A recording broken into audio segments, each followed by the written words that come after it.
exclusive home of the complete 30 for 30 library. ESPN welcomes you to the following presentation of the XFL. Tonight, we are in the Pacific Northwest, Seattle, Washington, for the final game of the regular season here in the XFL. The Vegas Vipers at 2-7 taking on the Seattle Sea Dragons at 6-3. So much is on the line for Seattle. They must win to have a chance to get into the playoffs. You see them getting locked in, putting the jersey on. It's about to go down. Week 10 here in the XFL. And let's walk you through the playoff scenarios. The magic number is 34 for Seattle because St. Louis won yesterday. First, Seattle has to win today. If Seattle loses, it doesn't even matter. St. Louis is in. But if they win, they must score at least 34 points, and they must hold Vegas to under 34 points in order to clinch. Now, there's some other scenarios after that, but it gets complicated. If you're Seattle, 34, that's your number. What's up, everybody? Welcome inside the booth alongside my partner. He's Tom Luganbill. I'm John Triffin. Harry Douglas, Stormy Bonatoni will join us momentarily. Well, it's amazing we're talking about Seattle with a playoff chance today because they started the season 0-2. What sparked this turnaround? Less errors, quite honestly. You look at the first two games, they essentially lost those two games on two plays. A fumble on the 1 yard line versus DC in the opener, and then the field goal again the following week versus St. Louis. But look at the bottom number on that graphic right there. You turn the ball over like that in the first 2 weeks, you're going to be in trouble. What do? They turn the tide. They've got the most explosive offense in the league right now. Ben DiNucci's throwing it all over the lot, scoring a lot of points, and then they minimize the turnovers. Not enough. They want to keep those turnovers down, but they started making some plays on defense as well. Complimentary football. All right, you know Vegas is also going to bring it here today. I spoke to Rod Woodson on the field before the game. He said, we lost to this team in week 3, but we are a completely different ball club. One big change at quarterback, Jalen McClendon. When Arlington called to make a trade for a quarterback, Rod Woodson said, I'll trade you anybody, but I'm not trading Jalen McClendon. And you look at the numbers right here. Has not turned over the football. Completion percentage is at a very high rate. And he's a guy that has taken advantage of the opportunity. He can use his legs. He can create. And he's one of those players that epitomizes what the XFL is all about. Find the right place at the right time with the right opportunity. And when you get that opportunity, go out there on the field and prove your worth. That's exactly what Jalen McClendon has done, hoping to get a win to head into the offseason tonight. Well, Seattle, with all the playoff scenarios at play, on top of that, they're also playing with heavy hearts tonight. They received the unfortunate and tragic news this week that defensive end Chris Smith, their teammate, passed away on Monday. Now, the 31-year-old was an 8-year NFL veteran. He joined this team back in week 3. He was a big reason why Seattle has a chance to make the playoffs today. Now, unfortunately, at this point, we do not have an official cause of death. But what we do know, Chris Smith has left a lasting legacy on not just this team, but the XFL as a league and this city of Seattle. For more on how the Sea Dragons are handling this tragedy, let's send it down to Stormy Bonatoni. Yeah, and John, there's no playbook for how to handle this type of thing. Players and coaches using words like unimaginable and heartbreaking to describe the unexpected loss of their teammate. Make no mistake, they are very much so playing for him today and wanting to honor the bright light type of person that he was. They set up his locker in pregame. Each player has a decal on their helmet with his number 42. And during individual player runouts in pregame, the D-line all came out together with his jersey in their hands. The all orange, by the way, his favorite. He always wanted to wear orange. And when I asked head coach Jim Haslett the message for his team today, given the circumstances, he said his message was actually Chris's. He got choked up and shared the last text that Chris sent him prior to last week's game. It said, I'm sorry I can't go. Win this one, come back, and we'll win the whole thing. Some powerful motivation for this group today, guys. Wow, Stormy, powerful indeed. You know, back here in the booth, I think what we love about football is that it closely mirrors life. Yep. But this is not the fun part about football or life. Dealing with a tragedy like this, you've been around the game your entire life. How do you reset, regroup for a game like this? Well, a football team and a locker room is the ultimate family, right? And when you lose a family member, how do you honor the legacy of that lost family member? You go out and you do the only thing you can do. You win the game, you find a way to get into the playoffs, and that's how you celebrate Chris Smith. Vegas will receive the ball first here as we get set for the opening kick. Last game of the regular season here in the XFL. Seattle boots thing away. Both teams can release once it is caught. Here goes Vegas on the return. Sin-Q Sweeting over that left side, crossing the 30. Bring them out, bring them out. Vegas Vipers get the ball first. Jalen McClendon was third string to start the season. Now he's the starter. Yeah, third string, and the guy that really struggled to get on the field throughout his collegiate career, first at NC State, then at Baylor, and now this opportunity has presented itself. And this offensive staff and head coach Rod Woodson believes that he could be the cornerstone of the future offensive football for the Vegas Vipers. Fumble, first play of the game. McClendon gets it back. Miscommunication results in a gain of 1. Got to be careful with some of the backfield action and the mesh point here. 27B. Got a nice lucky bounce backed up on your own 35-yard line. Very fortunate there for Jalen McClendon. After the fumble on first down, 2nd and 9 for this offense for Vegas. John Lovett, the running back, is in there because Rod Smith is out. He was the workhorse all season for Vegas, but an opportunity for Lovett here today. And I think it's important that they establish the run game, whether it's through Lovett or whether it's through Jalen McClendon. Force Seattle defensively to have to defend all 11 players in the run game for Las Vegas. 33Q double bubble. First chance for these fans here at Lumen Field to get loud. 3rd and 1. Down! Yo! Tonight! 180! McClendon keeps it himself, and he will rush for the first down. Really like this play call. You bring in the extra blocker, an 89 right there, pull around with the guard scheme, 75's pulling around, and now you've got an extra hat offensively because the quarterback is the runner of the football. That's a numbers advantage for Vegas in the run game. May force Seattle to bring an extra defender down. Here we go. Set up. 180. What's up? Vegas 1st and 10 from their own 46. Handoff is Sin-Q Sweeting. And Sweeting, maybe a loss. McHale Wright with the big tackle. Let's go, trips right, 33 swap. Trips right, swap, 33 dart spot. 33, hey, 33, 33. Trips right, 33 swap, dart, 33 swap, read 33 spot. swap.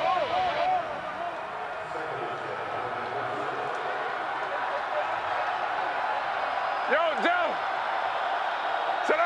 No gain on first down, 2nd and 10. Seattle showing blitz. Here comes the pressure, and McClendon had to sidearm it just to get rid of it.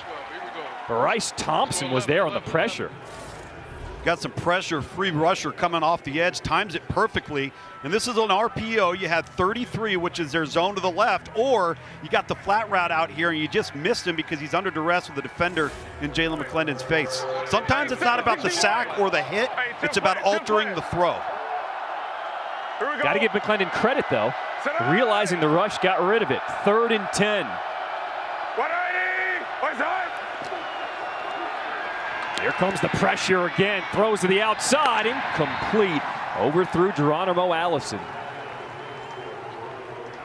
Jalen McClendon's going to wish he had this one back. He's got Allison on the deep out route. He's got enough time to stand in there and deliver this ball. He's just high. Boy, that would have been a nice completion on 3rd and 10. Some early down jitters. Get him to settle down a little bit, but boy, you see the arm talent there from Jalen McClendon, why Rod Woodson loves him so much. So the opening drive of the game, Vegas will punt it away. Michael Carrizosa with a high spiral. Kelvin McKnight will field it inside the 5. What can he do on this return? Not much. Tripped up as he crosses the 10. Ben DiNucci just seems like he's been more and more comfortable in this offense. He is just lighting it up now. He is. This number right there is a bit concerning still. Obviously, you don't want to be careless with the football, but he'll make some plays where he pulls a rabbit out of the hat. Start this thing off the right way. 880 on 2, ready. And has really made his fair share of spectacular plays, not just with his arm, but with his legs. He's one of the most deceptive runners in the XFL at the quarterback position. Set, go! Ah! On first down, empty backfield, setting up the screen. That's Josh Gordon. Gordon, you know he's got wheels. He is bumped out of bounds. They wanted a flag. Nothing comes. First down after a gain of 13. Nice little pitch and catch, throwing right into the pressure. It's exactly what you want to do offensively. 860 on 2, ready. Ben DiNucci, another former NFL guy, back in 2020, a 7th-round draft pick for Dallas. He learned behind Dak Prescott. First and 10, empty backfield. Across the middle, back to Josh Gordon. These two have found quite the team. A gain of 12. And such a big-bodied target. You get him coming across the middle on the slant route and such a wide catch radius. Let's go home to trips right. 461 wham. Last time these two teams met back in week 3 in Vegas, Seattle got the win. Gordon, what a monster game he had. 461 wham on 2. Acrobatic.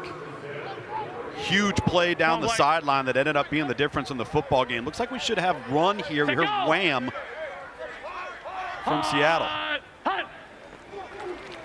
DiNucci sets up the screen, back to Gordon. And you talk about that play that won it, Stormy. We all remember Ben DiNucci on the mic after that play.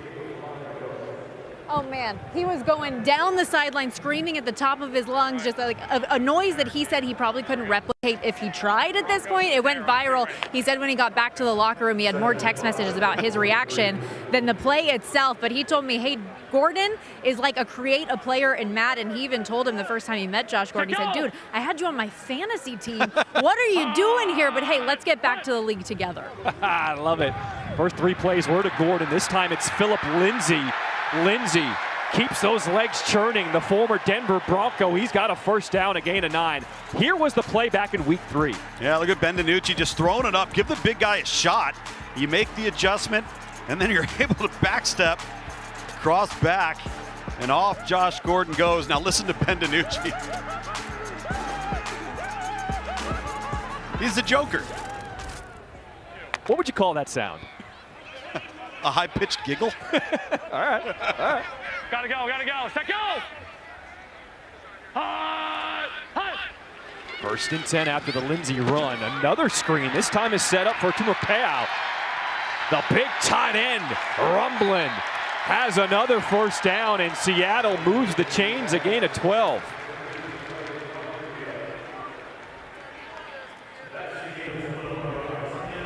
Take a look at those numbers right now. That's the only time in the XFL that you've seen this type of offensive output in the run game from a receiving target, and then obviously at the quarterback position. And this is where Seattle started to get hot. And the enthusiasm and the confidence and the momentum has carried them to this point with an opportunity to earn a playoff berth. DiNucci's a perfect 4-4 to start this game.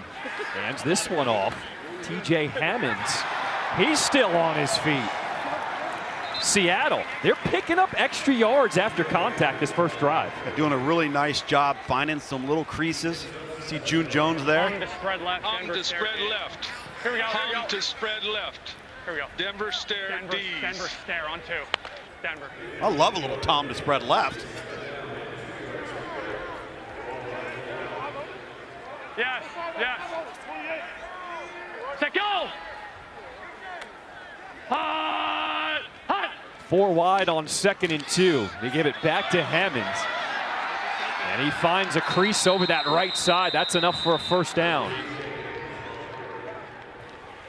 You know, I think the one thing that we've got to keep an eye on today is there's a mental challenge, I think, for Nebraska, Z Reed, X Dig. Seattle on offense. They can't get in the mode that, oh, we got to score on every drive. We got to score on every play. We have to hit that 34-point mark. If they get caught up in that, it's going to be problematic. Just run the offense, be methodical, and the plays will come your way. Under 7 minutes to play here in this first quarter. No score. DiNucci looks for the swing pass. That's to Hammonds. Bumped out of bounds. It will be a yard short. DJ Calhoun with the stop, but they picked up 9. They're just getting chunk play after chunk play. Well, listen, they're taking what the defense gives them. And sometimes it's been in the run game, and you see Ja'Cour Pearson heading into the locker room, and that's not good news. That's one of the most explosive players in the XFL. One of the guys that actually came out of the offseason showcases, the camp and combine, to give players an opportunity. He's a prime example. On 2nd and 1. Hammonds cannot turn the corner. He's going to be stopped for a loss there. Maurice Smith got in the backfield, a loss of 5. It's a nice job leveraging the football outside in, stretching it to the sideline by Vegas on defense. Hum to spread right. 90 prop X levels. 90 prop X levels. 90 on 2, ready. 90. 10th play of this opening drive for Seattle coming up. This will be the first third down of the ball game for them. Set, go! Hut! 3rd and 6. 4-man rush. DiNucci, he is flushed out to his right, scrambling on the run, and he overthrows everybody. Maximilian Roberts was chasing him down from behind.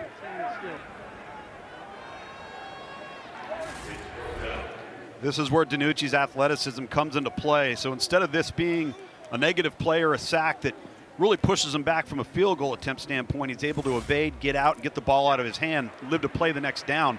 But it's field goals instead of touchdowns for Seattle. That's something that cannot happen tonight if they hope to score a lot of points. Dominic Eberle, his 39-yard field goal attempt is no good. The magic number is 34. They first got to win. Yeah. That's the big one.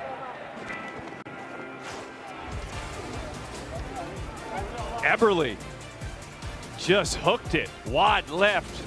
No score here in Seattle.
XFL is brought to you by Progressive, the right call to protect your home and car. And Pella Windows and Doors, tested for extremes, designed for your home.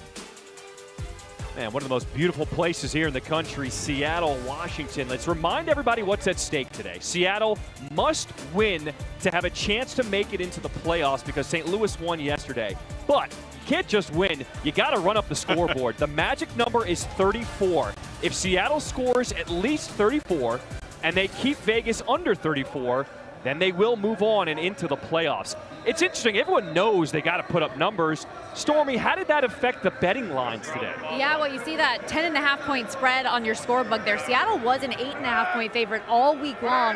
That was until yesterday when the Battlehawks won at margin. Got an interception. Almost. No, it was dropped. Almost. That was Bryce Thompson. He was looking at the end zone first. Stormy, keep it going. Almost. Well, yeah, so like I said, the spread changed once the Battlehawks won the way that they did at Orlando. They needed to win big, and they did put up 51 points, a league high. Bettors saw how much that motivation influenced St. Louis down the stretch and bet accordingly this game with Seattle in that same situation. So odds makers made the adjustment, and upwards of 75% of the betting handle is on the Sea Dragons today. Stormy, after this play, I'm going to come back to you with another question. Run on the ground. This is John Lovett, nothing doing. So, Stormy, I know with Vegas, particularly in the first half all year long, that's been their best football. They have not been able to be a team that can finish in the second half. Do you like the plus? I think you said +6 prior to the game Plus with 6.5. Seattle? Or excuse me, yeah, with Vegas? Yes, I love that. That was my favorite bet of this game coming in, was a +6.5. Back-to-back weeks, Vegas has had a halftime lead and let it slip away. They've led or been tied after 2 quarters in 7 of 9 games this season. Well, Jalen McClendon's going to have to complete a pass. He has not completed a pass yet so far. Here on the second drive, 3rd and 6. Had a guy, but take it out. Whoa, Jeff Badet thought he had it, but Mikhail Wright says, have some of this. Wow, this is a shot. Jalen McClendon fires this ball in there, and it's timed up perfectly by Mikhail Wright to jar that ball loose. And now Seattle with another opportunity to get the ball back. And, you know, we talk about that magic number, the playoff magic number of 34. That last drive for Seattle had 10 plays, 66 yards, but it took 6 minutes and 24 seconds off the clock and no points. Got to get points if you're Seattle, if you're going to drive it that long. Arizosa punts it away to McKnight. McKnight from the 25 is tackled immediately. So Seattle has to win to make in. St. Louis, they're also interested. If Seattle loses, they will be in. The watch party going on right now. This is how you end the regular season.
No score between the Sea Dragons and the Vipers here in the first quarter. We continue to remember the life and legacy of Chris Smith, who tragically passed away on Monday at the age of 31.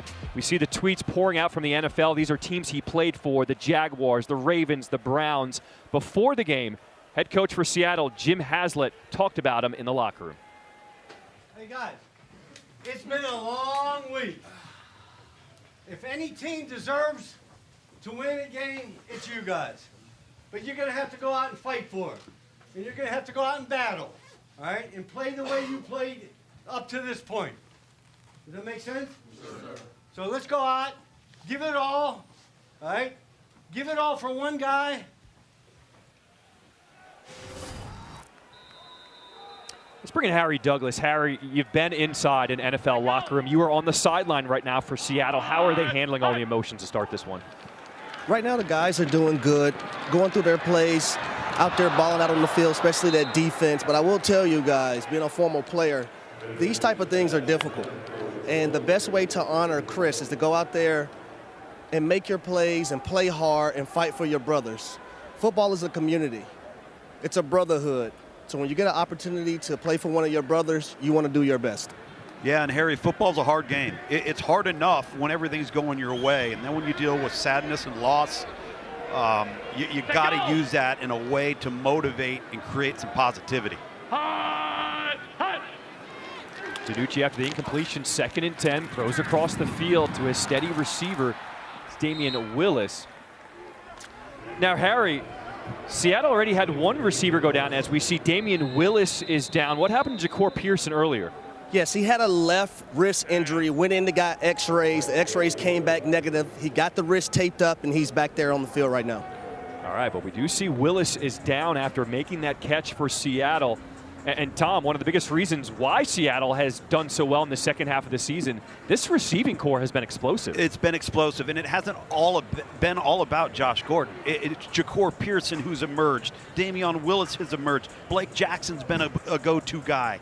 And again, I want to go back to Ja'Cour Pearson because, you know, not everybody's just going to go into a draft pool of a supplemental league like the XFL and get drafted. You might have to actually go out and prove yourself in a camp or combine setting, which is why the showcases for the XFL are so pivotal. And that man right there, Jim Haslett, I remember prior to the season telling me about Ja'Cour Pearson. He said, man, we had him at a showcase, and he ran a blazing fast 40 time. And then we watched him for a couple of plays, pulled him aside and said, you know what, you go ahead and just sit over here. We've seen enough out of you because we don't want anybody else to see you, but we think we've got something in you. And now we're probably going to be looking at him potentially signing a future NFL contract. You see Pearson back on the field as Willis is being helped off the field. XFL semifinals next weekend, Saturday at 7 Eastern, 4 Pacific on ESPN2. Also Sunday at 3 Eastern, noon Pacific on ESPN. Both are on ESPN Deportes and ESPN Plus, so you can watch it anywhere.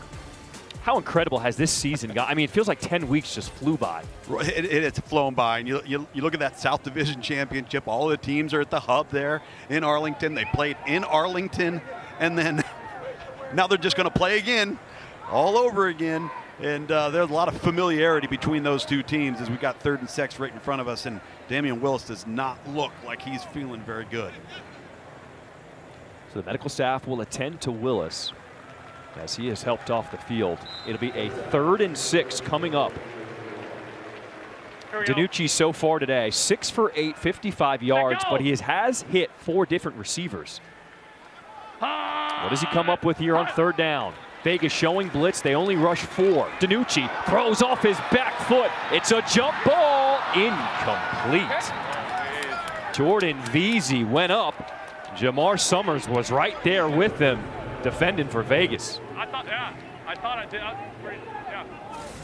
Listen to Ben DiNucci talking there with June Jones. Try and stop, go up and elevate, and I think you've got to extend in that type of scenario with Veazey. The cradle catch and jump, go up and extend above your head and take the ball away. But Ben DiNucci, that's the one thing about him. He's a gunslinger. He's a riverboat gambler, but sometimes he also throws off of his back foot and just kind of flicks it. And I think he lost a little bit of power on that throw. Cameron Iselek with the high punt to Matthew Sexton. Fields it at the 30 and will call for the fair catch. say riverboat gambler? Oh, yeah. And you love those guys, right? That's what makes Ben DiNucci so much fun to watch. Because you sit there and he'll pull something out of nowhere and you'll go, man, that was unbelievable. But then you know what he'll do? He'll do something to tick you off. And you have to learn to live with the good versus the bad, because the good's going to be really, really good. And you love Ben DiNucci's competitive temperament. He loves to play the game of football. Well, I'll tell you what, Vegas is playing spoiler role right now. Yep. Because not only does Seattle have to win, they have to put up at least 34 points. There's a point differential on the tiebreaker with St. Louis. Lovett in the backfield. He will get the carry on first down, weaving his way through that hole, picks up 5 yards. The stop by Thompson. You referenced that number, and we're going to talk about it. 34. Well, the first quarter clock is not helping that number, because this quarter has gone fast.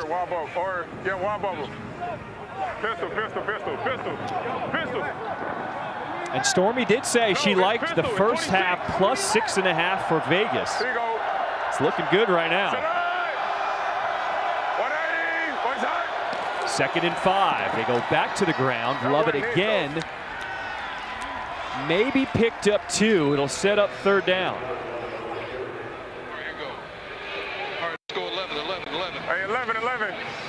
Right hash, here we go. Let's go. Joker left. Joker left. 8 short. Joker left. 8 short. Show over 46. Oh, no, Show over 46. Hey, 50. Show over 46. 50 bunch, 8 rail.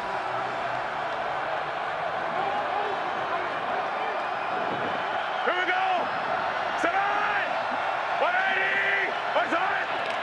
3rd and 6 for Vegas. McClendon scanning, pocket closing, still on his feet, trying to spin out, and he's dropped.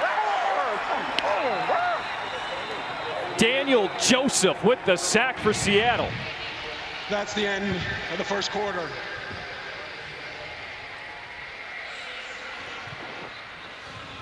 Well, we thought a ton of points would get put up in this one, but it is scoreless after the first quarter. The Space Needle high above the city of Seattle.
here before they get run over.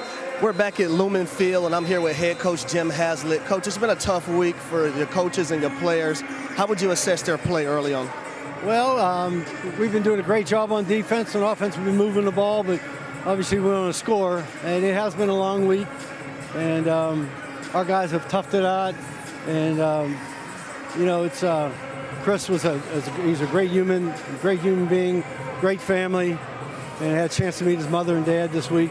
And it was very emotional, and our guys had a long week. Thanks, Coach. Yeah, thank you. Pat, I appreciate you bringing that interview. We talked to Jim Haslett this week, and he talked about Chris Smith's parents. His mom and dad actually came and visited with the team, and Coach Haslett was saying his team was having a very difficult time dealing with the news, the emotion, how to move on, how to handle it. But it was Chris Smith's parents who made it a little easier for them to understand it, because their faith, their belief in God, and just telling it, you know what, this is God's plan. This was just his time, and the players really responded to the parents coming and having that moment with them. I got to imagine that eased the tension a little bit amongst the players, and then the courage of Chris Smith's parents to be willing to do that, just unimaginable. McKnight receives that punt inside the 20. Trying to reverse field, but he doesn't get there. Only a gain of 2 on the return. So Ben DiNucci will come back out. How does he get this offense going for Seattle? Again, I don't think you can be greedy. You don't have to worry about the number 34 and having to score points, because if you start pressing, This side. you're going to start making errors. You're going to take risks. 790 max, Hank. H lock, F check on 2, ready. But I do think F check. that they're going to have to start running the football a little bit so that they can create some opportunities for explosive plays downfield. Set, go! Hut! DiNucci pressured out of the pocket, and will throw it away, incomplete. Charlie. Kelvin Pinckney, Jasheem Martin were there chasing down DiNucci. I know, I did, Here, DiNucci there talking to his tight end, and he actually talked to him while he was evading the rush, trying to get him set up on the check down. You see number 89 right there. Come on. Ben DiNucci in the moment, directing traffic while the live bullets are flying by. 60 George on 2. Trips right, trips right, trips right. Trips right, trips right, 60, TJ! Timeout. It's trips right. First charge timeout. I know, Seattle. trips right. 30 Trips right. seconds. So Seattle calls timeout. The 9-part docuseries, Player 54, continues with an all-access look at XFL players and coaches. Episode 7 premieres on Wednesday, 3:30 p.m. Eastern, 12:30 Pacific on ESPN2. All episodes are available on ESPN+. I've really enjoyed watching Player 54, getting to know these players on a different level, seeing them more comfortable with the cameras week after week. It's been incredible. It's been incredible, and it's so fun to see them interact and how important the game is, right? And without what we are watching and what we experienced over the last 10 weeks, there isn't a Player 54. DiNucci off of the timeout, throws off his back foot. A dangerous throw, was looking for Gordon. Deontay Anderson jumped that route on defense. Deontay Anderson makes a great play here. See Josh Gordon, he's going to take an inside release, bend it over to the sideline. Anderson just undercuts it. I've been impressed with Las Vegas on defense. They've allowed the ball to be thrown underneath, but then they've tackled in space, and they have not been able to. They have not given up a big play through the air. Vegas is locked down so far on intermediate and deep routes. 3rd and long for Seattle. Sidearm completes underneath. Spin move. Jackson. And he gets out of bounds short of the first down. That's where they're coming from. That's where the guy's coming from.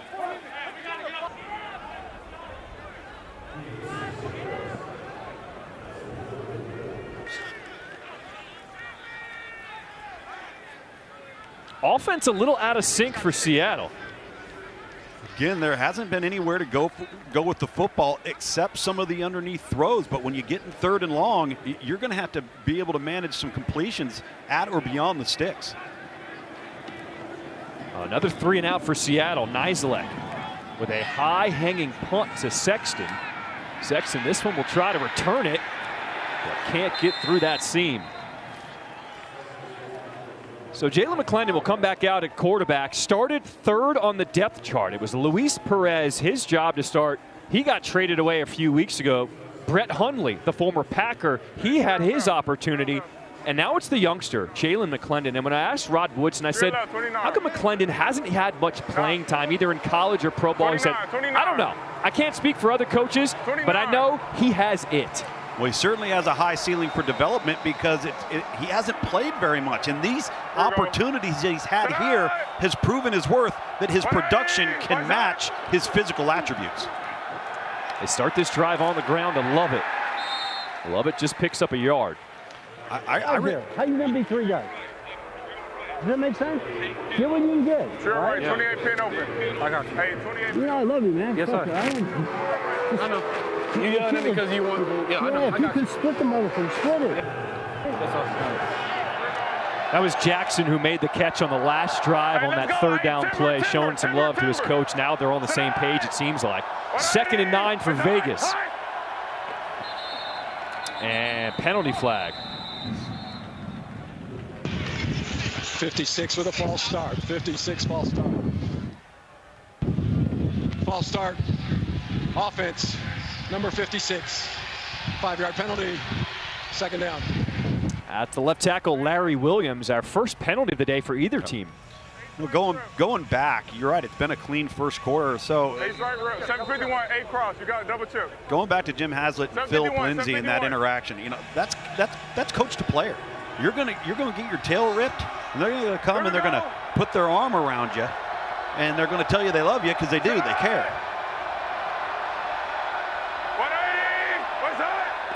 2nd and 14.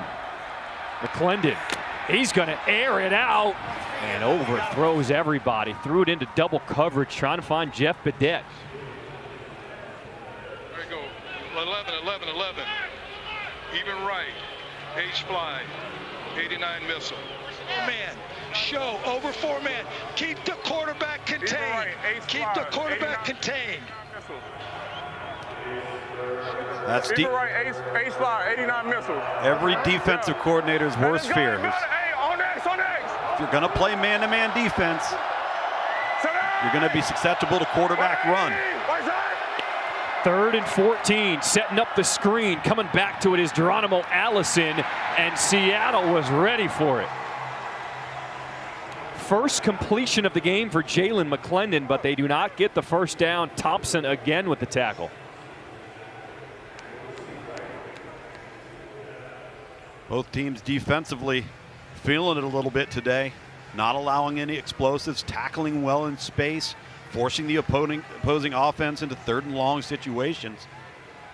Now let's remind everybody, yes, Seattle has to win this game today. If they don't get to that magic number of 34, we go to another tiebreaker decision. That's the one that gets more complicated. So even if they don't hit 34, Seattle still has a path to move on into the playoffs. But they got to win first. They're in a fight right now with Vegas. No score here in the 2nd quarter.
Hey, Sean, super proud of you, buddy. You've been killing it in the XFL, catching footballs like a pro.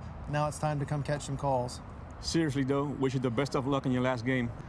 Hey, Sean, super proud of you and all your accomplishments, but it's time to stop messing around, playing football, and come on home because you know we're OPD for life. Hey, Sean, I hear you kicking butt out there, and we miss you. We've been using your car as a spare, so we appreciate it. And it should clean up fine, and the stains will come out. Oh, why they got to do him like that? Been using your car as a trash can. Sean, what's going on, man? Shout out the Ocala Police Department. They allowed Sean Price, who is a police officer, to step aside from his day job to follow his dream here in the XFL. How cool is that? Protecting and serving, man. His car, the stains will come out. Oh, dangerous pass. Incomplete. Trying to set up VC again. But Maurice Smith was right there for Vegas.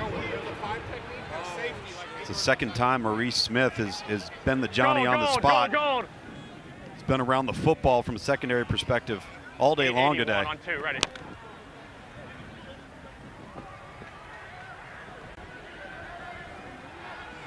When will this offense for Seattle get going? Hut, hut. 2nd and 10. Danucci slings it, and he has a completion to Juwan Green. That's a pickup of 6. Trips right up, 881 prop divide. Here we go. 881 prop divide. 881 on two, ready. Little pitch and catch on the smash route. Corner by the inside receiver. A little hitch on the outside. Let go. Let's see if Seattle can convert their first 3rd down today. They're 0 for 3. 3rd and 5. Danucci pressured again, throwing on the run, and he didn't give his receiver a chance. Incomplete. And frustration starting to mount on that Seattle sideline. Yeah, and that was the first really 3rd and manageable they've had so far here in the first half, and they cannot get the ball complete at intermediate and deep levels of the field, and they've made multiple attempts. I didn't see what happened to the line. I was watching the coverage, but the Z is the guy. If you look, you must have looked down the middle because they cut the Z loose. What does that mean? What he's saying is somebody came loose versus the coverage. It was the Z receiver down the middle of the field, and Ben DiNucci just didn't happen to see him or didn't lock on it early enough. Nislek. Both teams 3 straight 3-and-outs. Sexton fields it inside the 20, sidesteps the first, but he cannot get past anyone.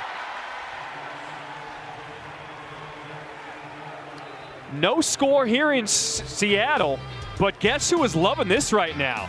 St. Louis at the watch party.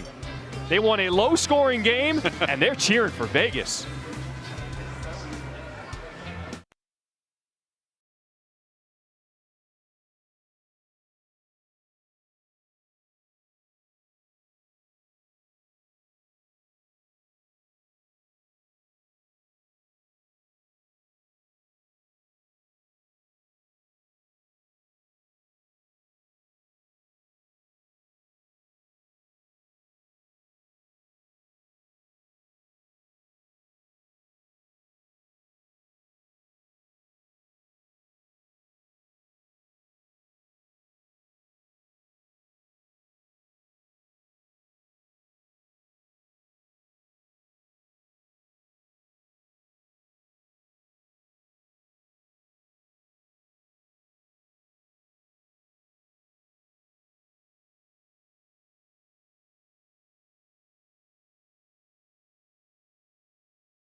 As we welcome you back to Seattle here with Vegas defensive coordinator Chris Dishman, and your defense has held this Seattle offense at bay. They are a high-flying squad, we know. How has your group done it? Well, our guys are playing really hard. You know, they're communicating well with each other today. Our coaches have done a great job all week of getting them together. So, like I said, I'm just fortunate enough, and God has blessed me to be out here to make the plays, to call the plays. But these guys are playing hard. I just want to keep putting them in the right position so they can use their athletic ability. Now, what will it take to get it done for 4 quarters? Well, we'll see at the 4th quarter. What would it take? Thanks, Coach. Okay. John? And Stormy, that's been the magic question. Right. First half, Vegas has been great this season. Second half, different story. Love it. Bouncing it. And he gets a good gain on first down. As a reminder, with the win yesterday by St. Louis, Seattle needs to win today in order to be in the playoff scenario. Now, if they hit the magic number of 34 and keep Vegas below it, then they've clinched. If they do not, we go to a 5th tiebreaker scenario. That one gets a lot more complicated, and it could be either Seattle or St. Louis. Correct. Seattle can win and not meet that 34 number threshold. 48. Neutral zone is fraction, 48 defense. Okay. Offensively or defensively. But if they don't, and the score is something else. Neutral zone infraction, defense, number 48, 5-yard penalty, results in a first down.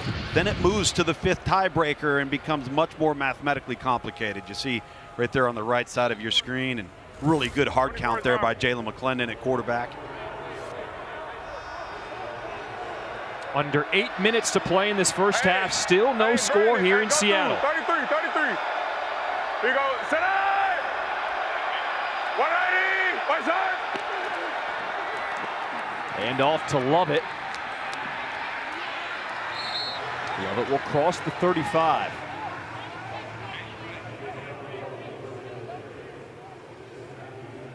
Hey, give me this. Hawk 48 plant. Hawk 48 plant. Hawk 48 plant. Seattle's not one of those teams defensively that's going to give you a bunch of different stuff. Hey, timber. They're going to line up and they're going to play. 180. McClendon over the middle. Incomplete. Brandon Dillon had it, but as soon as he got hit, that ball popped out. Quinterio Cole with the big hit. Yeah, Cole does a nice job meeting the ball and the target at the same time. And this is a well-thrown ball by Jalen McClendon. Sticks it right on him.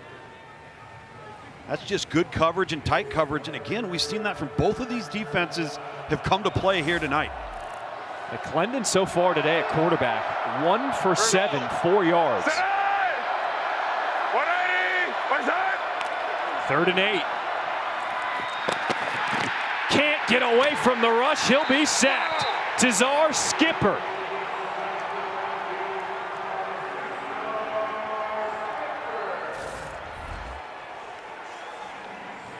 Simulated pressure there at the point of attack, and just a really nice job there from Seattle.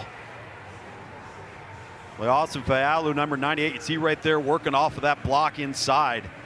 And there's nowhere to go with the football and nowhere to escape either. Good contain by Seattle on defense. Another punt. Can McKnight make something happen here on this return? Dancing up the middle, and he'll be stopped shy of the 35, a 10-yard return. The XFL semifinals next weekend, Saturday, 7 Eastern, 4 Pacific on ESPN2. That's the South Division Championship. And then Sunday at 3 Eastern, noon Pacific on ESPN, we've got the North Division Championship. Both are on ESPN Deportes and ESPN Plus, so you can watch it anywhere. You like those onesies? You gonna get one of those on your way back home? I love the onesies, especially with the hood. And you look at these Seattle fans. You look at St. Louis this week, DC all year long. The fans of the XFL, you talk about buying in. I mean, they have a blast. 1st and 10, sidearm. Josh Gordon went up and got that one. You know, Seattle has not run the football one time since really the opening drive, right? So that's 10 straight now passes, and they haven't been able to push the ball downfield, but 860 on 2. nothing to set up explosive plays because they won't run it. And second and short, they got an empty backfield. Yep. Set, go! Hut! Hut!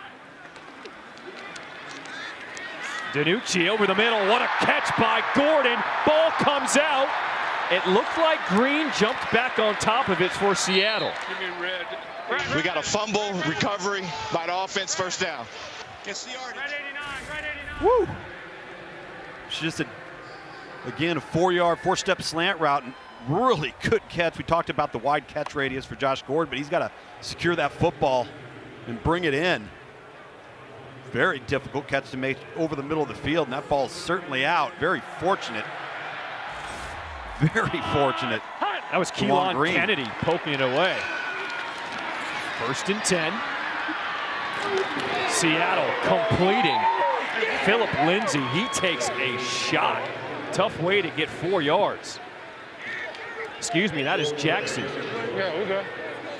I'm good.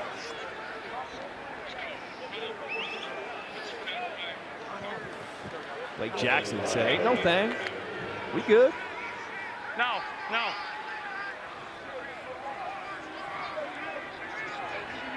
Set, go! Hut! Hut! 2nd and 6. There's the ground game once again. TJ Hammonds. 3rd down.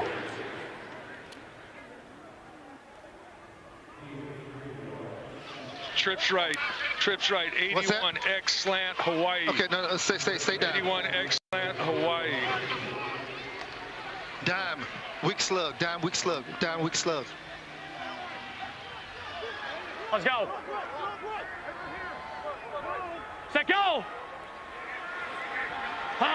Seattle 0 for 4 on 3rd downs today. DiNucci backing up. And he will pick up the 1st down with his legs. Ben DiNucci, aware of the coverage, saw the opening and picks up 8. Really nice job by Ben DiNucci, just realizing he's going to have to evade. Once he does, there's a lot of green real estate in front of him. Get the 1st down, get out of bounds. Now you're in scoring position. This is where Rod wants to challenge a holding on the edge, right tackle. What are you challenging? All right, you hear that? Left tackle. It's whoever was blocking our 23. 23. 23. Whoever's blocking 23. What side was he on? What side was on our side? They were looking for a hold on the left side. Goodbye. Come on, man. He's going to challenge. I'll make the announcement. He's 23, right? Vegas is challenging a ruling on the field for potential holding call.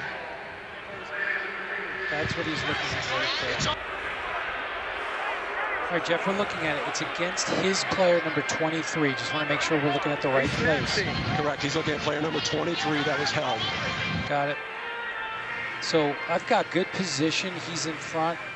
23 tries to get out. He lets him get out. I'm going to look at another shot to see if there's anything better. Yep, I'm going to my coach's end zone, which gives me the other look. Again, I just don't see any restriction. I'm going to go to my right 25. That was like obvious. Good hands on 23. Okay, after review, there's no foul for holding. I don't see any restriction. Number 23 was not held, so he's going to lose his timeout, and he loses the challenge. Ruling on the field stance. Nope.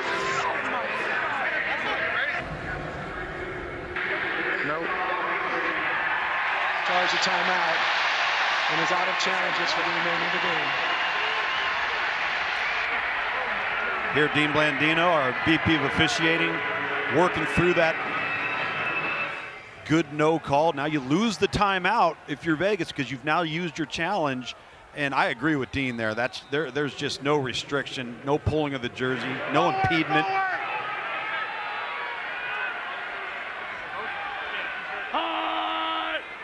Under 3 minutes here in this 1st half. On the ground, Charlie Taumapeu. Bro, I said forward, man.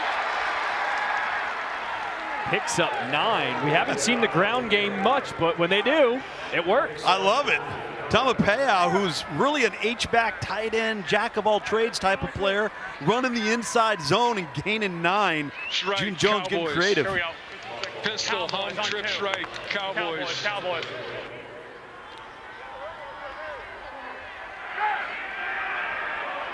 It's been balanced this drive. 6 plays, they've used 3 rush, 3 pass. Hammond's now in the backfield on 2nd and 1. They give him the delayed handoff. Cuts, upended. And he's going to be marked right at that marker. Maurice Smith made the tackle for Vegas. And they're going to give him the first down. 2 minutes. This is the 2-minute warning. We have reached the 2-minute warning here in this first half. Let's go. We are scoreless in Seattle. The boats are docked. Unleash them. We want to get some scoring going here.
There is one more spot up for grabs here in the north. Right now, St. Louis, they won yesterday. They're waiting for the decision of this game. Seattle needs to win first.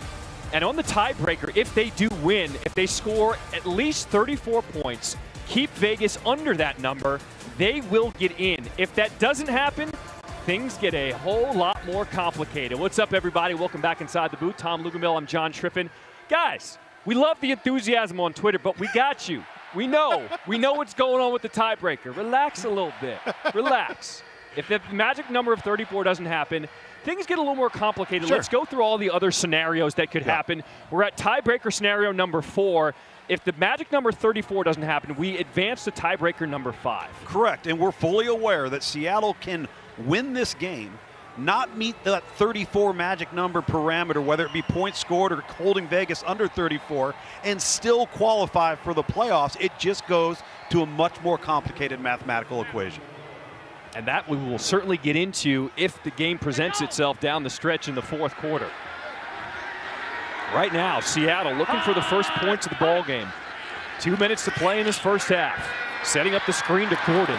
Can't spin away from defenders. A short gain on first down, picked up 2. C.J. Avery with the ankle tackle.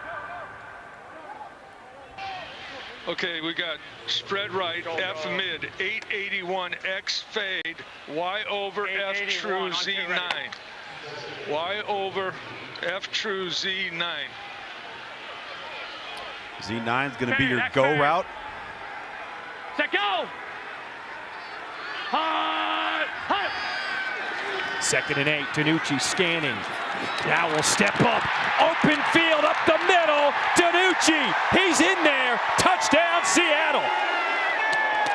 A 14-yard touchdown run by Ben DiNucci, and the Sea Dragons strike first. See Ben DiNucci here. You got a simple 4-man rush, and he just splits the gap right there between the center and the guard, sees the front door open, and take what the defense gives you. You're playing man cover. You got your back towards the quarterback if you're a Vegas defender. Ben DiNucci knows it, and that's part of the read. He's got a progression here, here to here. Wait a minute. If I can run, 51 on 2. That's my last progression. 51. How about the offensive line opening up the hole for DiNucci there? Yeah.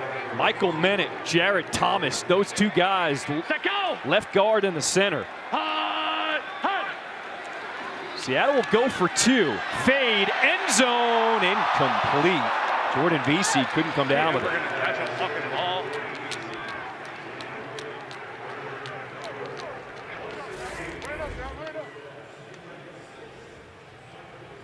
This is a really well thrown football. I mean, it's the only place the ball can go. And that's a ball in professional football you got to come down with. And I think Ben DiNucci, you see the stat line right there. Only XFL player to lead the team in yards and pass yards. And there's been some good running quarterbacks. De'Aaron King, Jordan Ta'amu at DC. Jalen McClendon started to come into his own for Vegas running the ball. But this guy has created a ton of plays in a run and shoot style offense just by taking what the defense gives them when they're worried about dealing with this fleet of receivers. Seattle's got at their disposal. Thanks, Wes. I know. We talked about it, yep.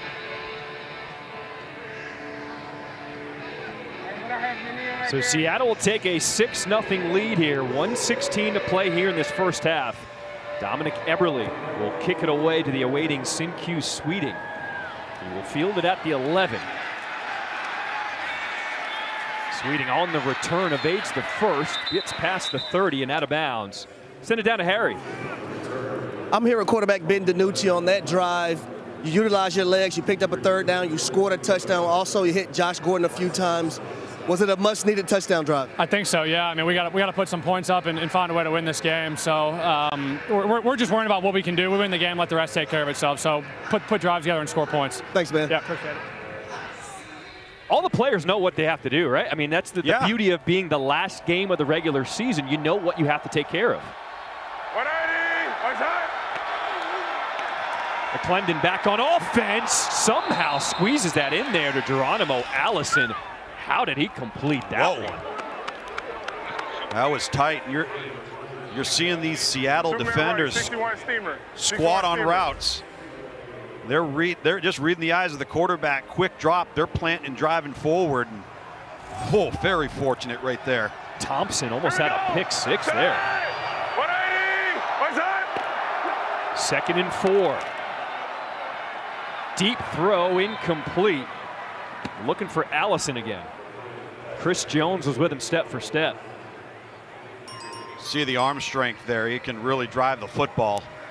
This is what they're playing for. Arlington and Houston, that game is already set for Saturday, 7 Eastern on ESPN2. DC is awaiting the winner. Will it be Seattle or will it be St. Louis? Here we go. Hey, let's go.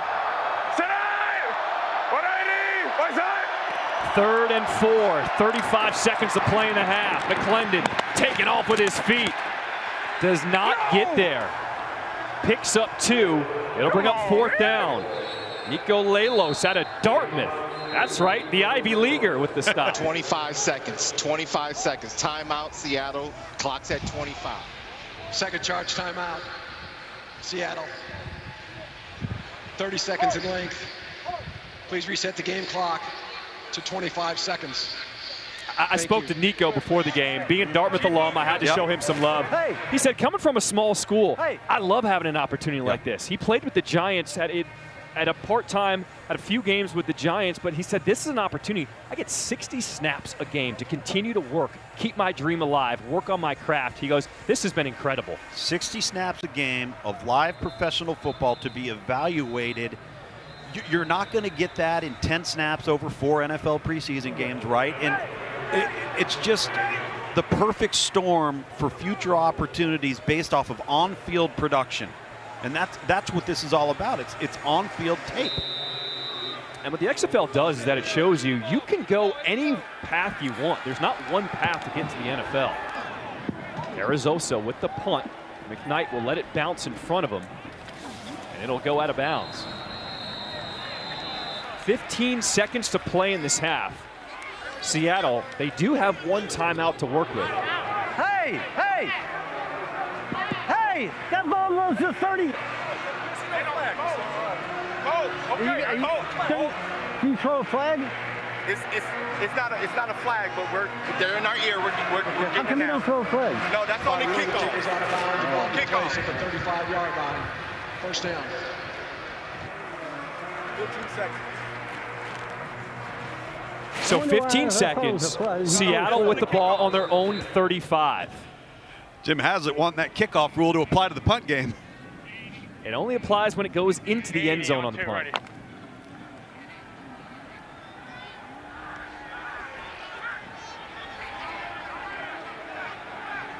Set go! Hut! Hut! First and 10 with one timeout. Seattle. And Danucci hit as he threw it. That was Roberts applying the pressure.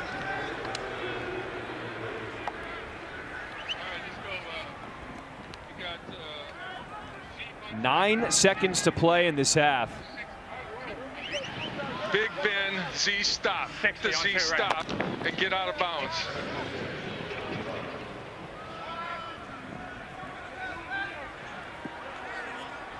Set go! Hut! Hut! Second and 10. Danucci to the sideline, completes it. Out of bounds is Vesey. 2 seconds to play in the half. Picked up 22. Watch Ben DiNucci. I was calling him a riverboat gambler. I just love the way he releases the ball. Fling! Right out there to the sideline. Please reset the game clock to 3 seconds. And puts him in a position to get a ball into the end zone here.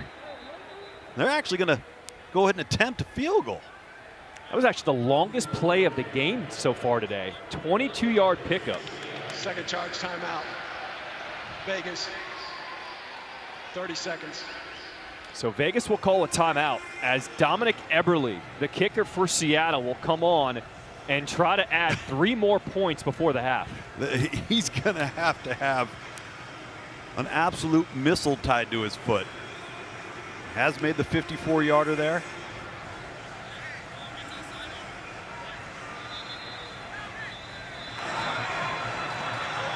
Jim Haslett obviously believes in it.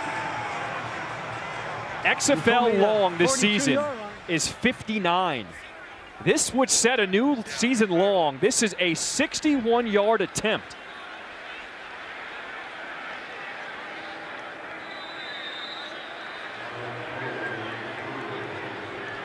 Does Dominic Eberle have enough leg?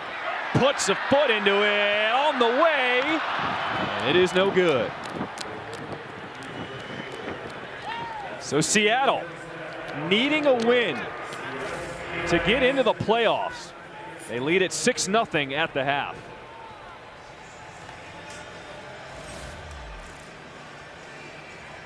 Sorry, Chris. Yep.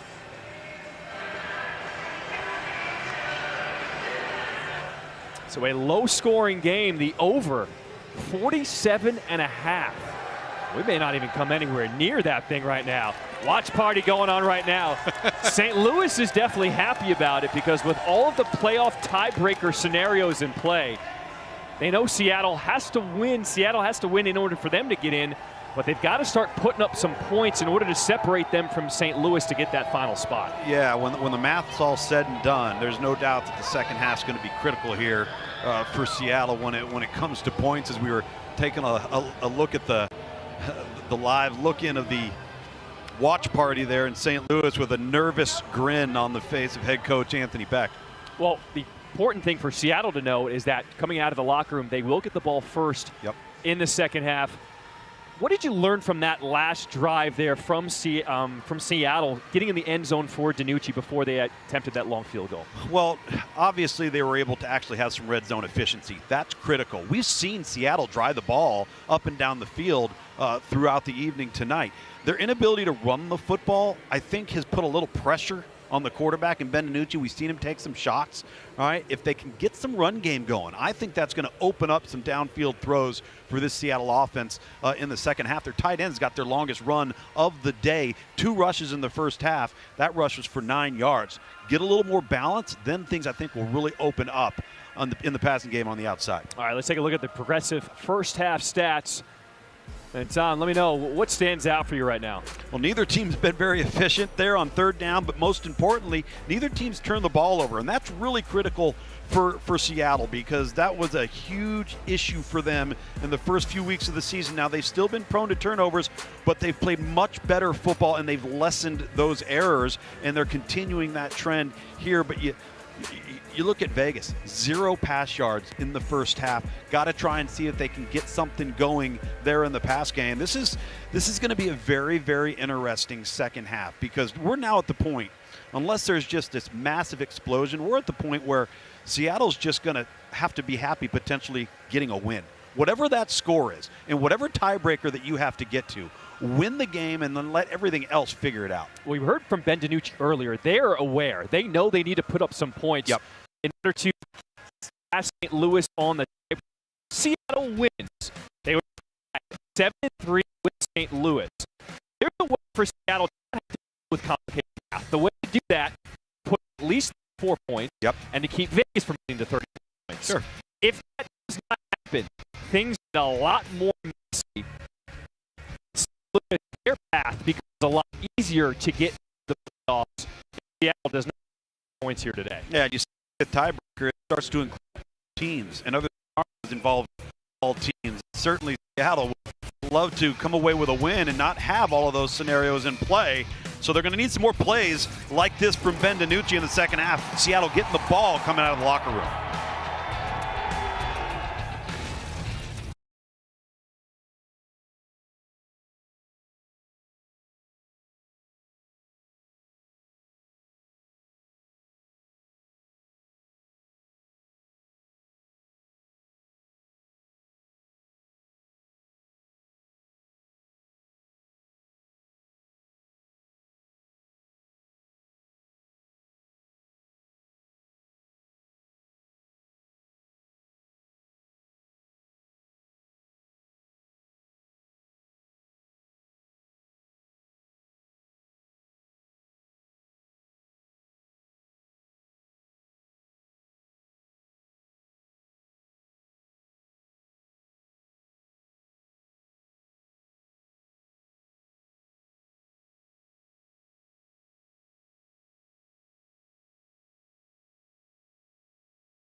It is a cool 52 degrees here in Seattle. Football weather. The Sea Dragons with a 6-0 lead at the half. Let's check in with Harry Douglas with Josh Gordon inside the Seattle locker room. I'm here with wide receiver Josh Gordon. Josh, 6 catches, 57 yards in the first half, but you guys offensively haven't really caught that rhythm. What do you guys need to do better in the second half? Better job of execution. I think we got to key in, attention to details, the rest of the second half. We missed a few plays on offense. I think, a few third down conversions. And we got to get, most importantly, we got to get in the end zone. So we're going to keep on pushing away at this thing and see what happens in the second half, but try to get the thing done. Is there anything the Vegas defense is doing that's kind of confusing you guys? No, not at all. It's really us. We're shooting ourselves in the foot right now. We're playing our game. There's nothing they're doing to stop us. I don't think there's nothing they can do to stop us, honestly. But, when the Sea Dragons, we show up to play our game, there's nobody in this league that can mess with us, man. So hopefully the second half we come out here and turn it up and put the pressure on them. Thanks, Josh. Yes, sir. Thank you.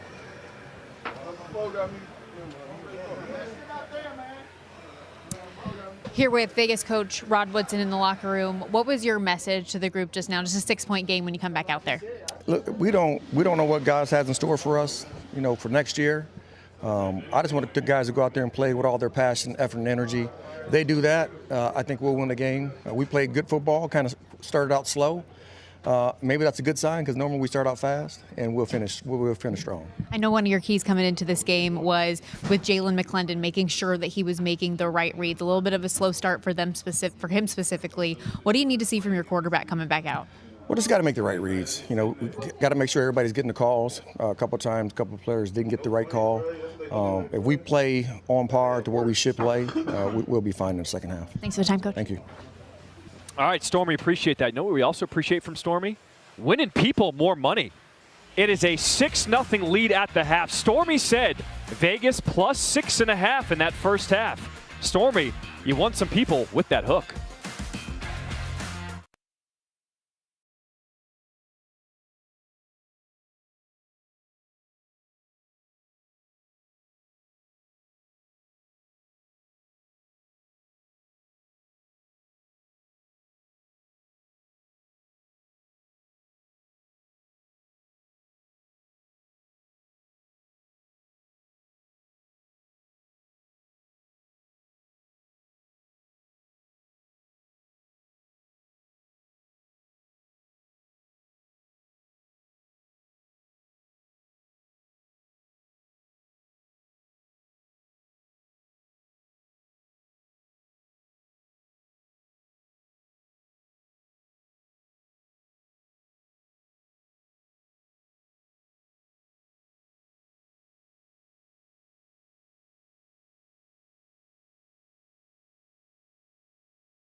Shoot, they trying to score points, I'm trying to score the same amount. One more than them. I'm trying to score. That's a great job taking that guy all the way back. When you going out, cutting out to be in the nickel or be in the corner, make sure you can see him, right? If he's, especially the single receiver side. So if you can go there and you can basketball him or make sure you undercut him, right? It's the same thing if you're already out there at corner. Let's go. We need a touchdown. Let's go, guys.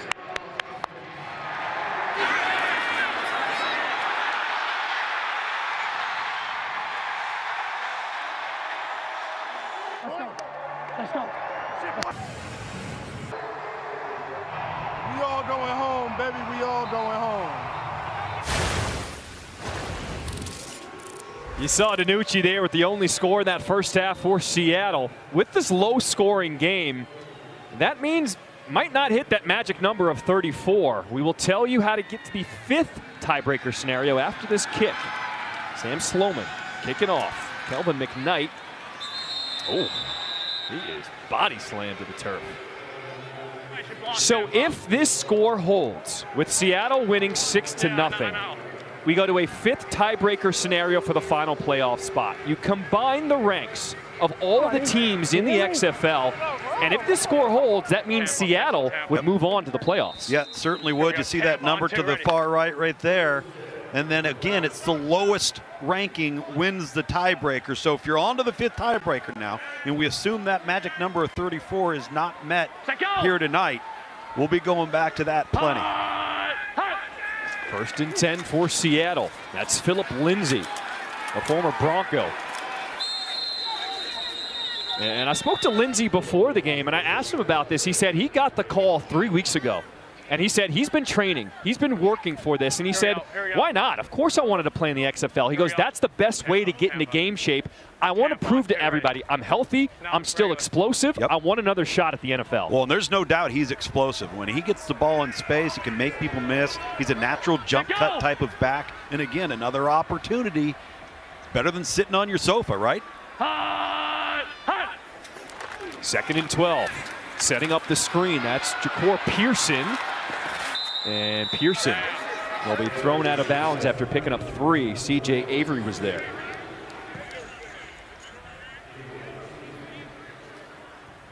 Kathy. Trips right up. Trips right up. Kansas special. Cube. 860 on 2. Kansas special cube. You're not going to get the first down on the backside, but you may get it at 4. Set go! June Jones telling Ben DiNucci he's probably going to get it to the top of your screen. That's the front side. He's looking backside. 3-man rush on 3rd and 9. DiNucci all kinds of time.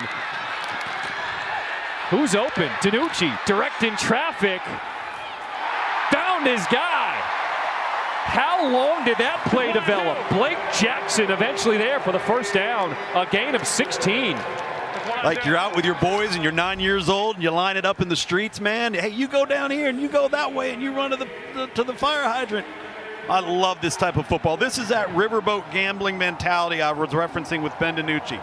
Now, it can lead to some risky plays and some risky throws, and we've seen that with turnovers throughout the season. But then you're going to get those spectacular plays. He just finds ways to keep the play alive. Now, remember what happened yesterday? 880. Just what I do. Just what I do. Oh, he got that MJ shrug going. Uh-oh. 880. Let's go. Play. So what I was about to say, St. Louis, they scored 28 points in the second half to get the win yesterday. Yep. So, you know, when teams are back against the wall, they know they got to put up points. Let's see what Seattle can do today. If they could do that, that would get to their magic number of 34. DiNucci fakes right. He's going to air it out down the middle. Incomplete. Ja'Cour Pearson had a chance. That was C.J. Avery in coverage again. And this ball's just slightly underthrown. Ja'Cour Pearson had about a yard and a half on Avery.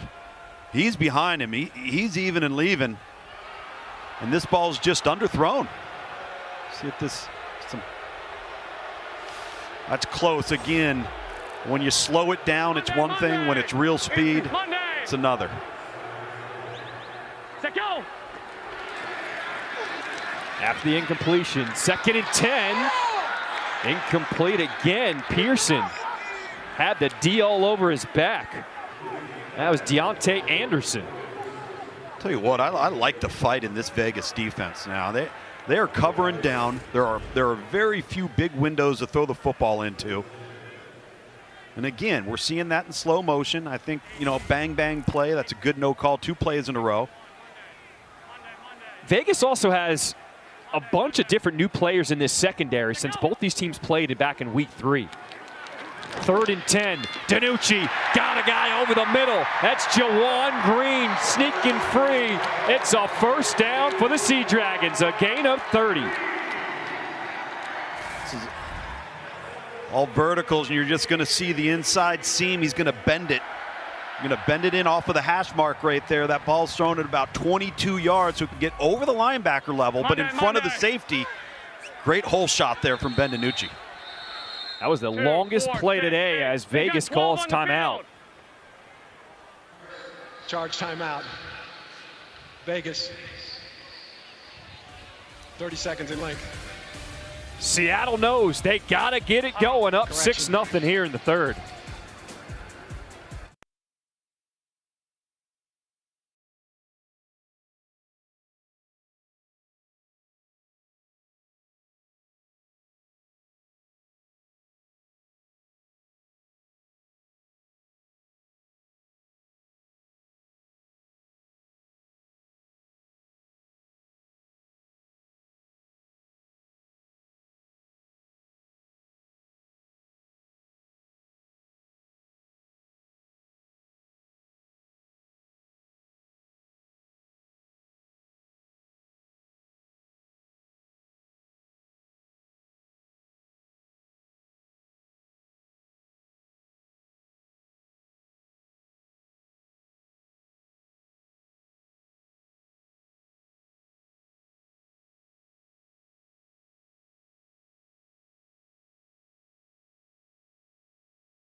Of success, listening to what your heart says. The NFL Draft begins Thursday on ESPN and ABC. Welcome back to Seattle. John Schriffen, Tom Luganville, Harry Douglas, Stormy Buonantony. Tom, you've covered these guys in the NFL Draft since they were teenagers. Yeah. Who are you loving right now? Will Anderson. I think that he's one of those guys that could be the face of a franchise for 10, 11, 12 years. And I think so much of the NFL Draft is, you know, identifying red flags or eliminating red flags, you know, checking boxes, the homework in the pre-draft process, aside from everything you see on tape or at a pro day or at a combine, is you're weighing risk here, right? And so guys like Bryce Young, guys like Will Anderson, man, they're checking a lot of boxes for success. First and 10 for Seattle. DiNucci fakes left. Trying to trick the D. Got him! Ja'Cour Pearson, a 33-yard touchdown strike. Namaste. Let's go! Let's go! Let's go!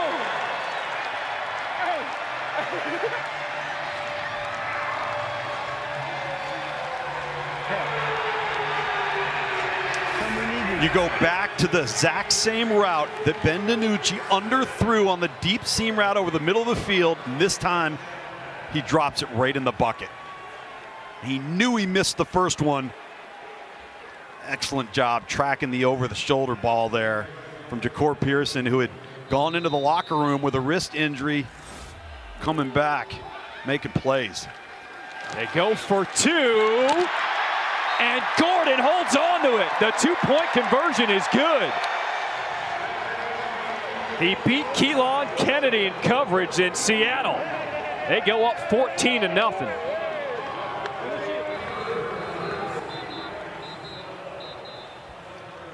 Anthony Beck, Let's go. head coach at St. Louis, nervous with what he's seeing, and not just because of more points going on the board for Seattle, but with the fifth tiebreaker scenario. And we saw that the points allowed, Seattle's #1 in the league. So now this is as much about scoring for Seattle. It's actually more about playing great defense and shutting out Vegas. Because if you shut out Vegas, you win that category and you likely have the tiebreaker.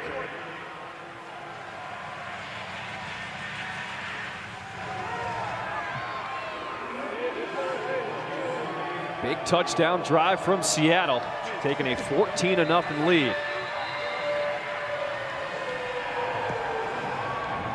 Everly kicks it away to Sweeting. Fields from the 9.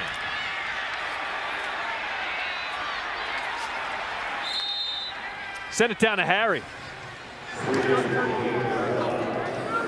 I'm here with Mr. Touchdown Maker himself, Ja'Cour Pearson.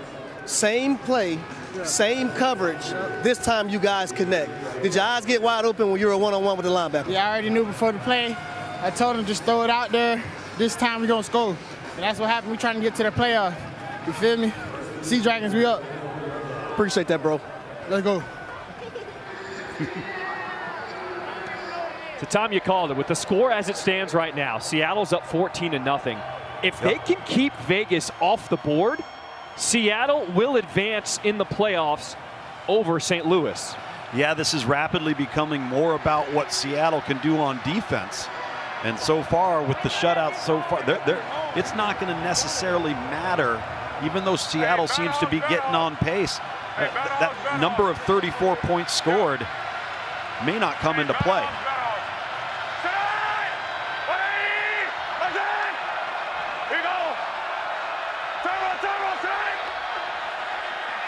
McClendon hands it off to Brian Burt. Man, he got pushed back as soon as he touched the rock. A loss of 4. Sharif Miller, Trey Walker within there for the double team. So we've talked about tiebreaker 4, and let's bring up this graphic again here with our playoff scenarios. This right here is what we're talking about. If the lowest ranking wins, and this is what Anthony Beck and his staff are concerned about, because if you end up shutting out this Vegas offense, it's not going to matter. 2nd and 14. McClendon over the middle. He's got a man wide open. Travis Kuntz, the tight end, rumbles into Seattle territory. A monster pickup, 45 yards. Hey, truth love. Jalen McClendon here just gets back, gets set, ball comes out. I'm telling you, he's got some physical attributes that are really, really impressive. I know he's young, he's still growing, but you can see the dynamic playmaking ability with his arm and legs. McClendon keeps it, throwing it deep, end zone, and he missed. In-Q Sweeting. He had a step on the defender. That was Antonio Brooks in coverage. And I think that's what Rod Whitson will tell you. It's what Coach Sherman, the offensive coordinator, will tell you is the consistent accuracy. Is the next in the evolution of Jalen McClendon's progress. Play in and play out. being consistently accurate. The arm talent's there, the athleticism's there. He just needs to play. Before that monster play of 45 yards, Las Vegas had 32 total yards of offense. 2nd and 10, and it is dropped. Jeff Badet. Jeff Badet's been so reliable throughout the season for this offense. All of their wideouts that have come into play, particularly in the slot, have been really good. Even left, 65 for A option. Hey, even left, 65 for A option. 5 for A option. Hey, 60, 60. Here we go. Set. 180. What's that? 3rd and 10. Here comes the blitz. McClendon had to get rid of it. Was not on the page with Matthew Sexton.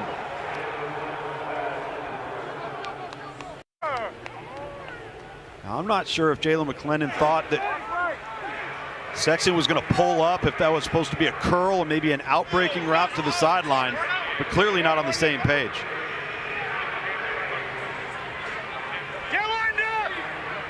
This would be a 53-yard field goal from Sam Sloman. Clean snap, kick is up. And Vegas has scored. They put 3 on the board here in the 3rd quarter, a 53-yard field goal. Oh, man. Hammered it. Fucking stupid.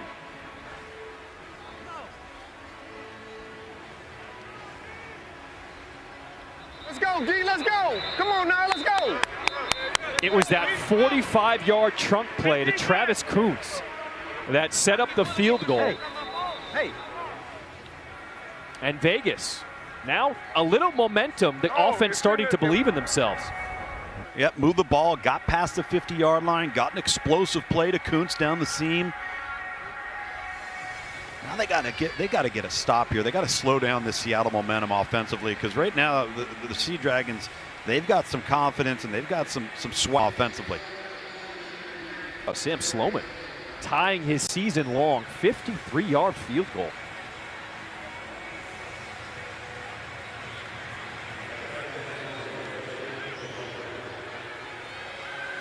Sloman will walk off the steps, get set to kick this one away to Kelvin McKnight.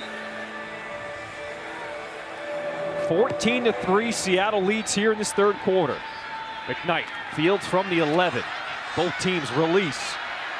McKnight setting up something, gets past the 35 and eventually brought down. Keep making good decisions. You're doing a hell of a job. Keep it up, all right? Let's go down and score this time.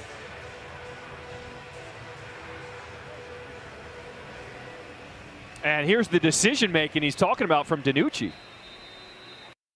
Yeah, get another shot at that downfield ball over the middle of the field that he had missed previously. Don't get 590. Tuesday. Here's DiNucci back on the field for Seattle after throwing that touchdown bomb the last drive. First down, sidearm, slinging it out of bounds, incomplete. BC was the intended target. And again, that's a throw that Ben DiNucci routinely makes. And he knew it too at the end of the throw. He missed one. Here we go, Cowboys on Monday, ready. Cowboys, bring it to you, I'll bring it to you. Monday. Starting to hear some of the NFL teams, Denver, Cowboys, big staple of this offense's run game. Tell both sidelines, 7-2 is correct. The clocks on the sideboards are not working properly. Pistol. If he moves it down, we'll get to it. But the clock up on top, 7:42 is good. Tell Ben he's got 16 to play clock, please. You want to change the play clock up 25? Are you good? Okay. Yes, sir. Yep, what's wrong? Tuesday.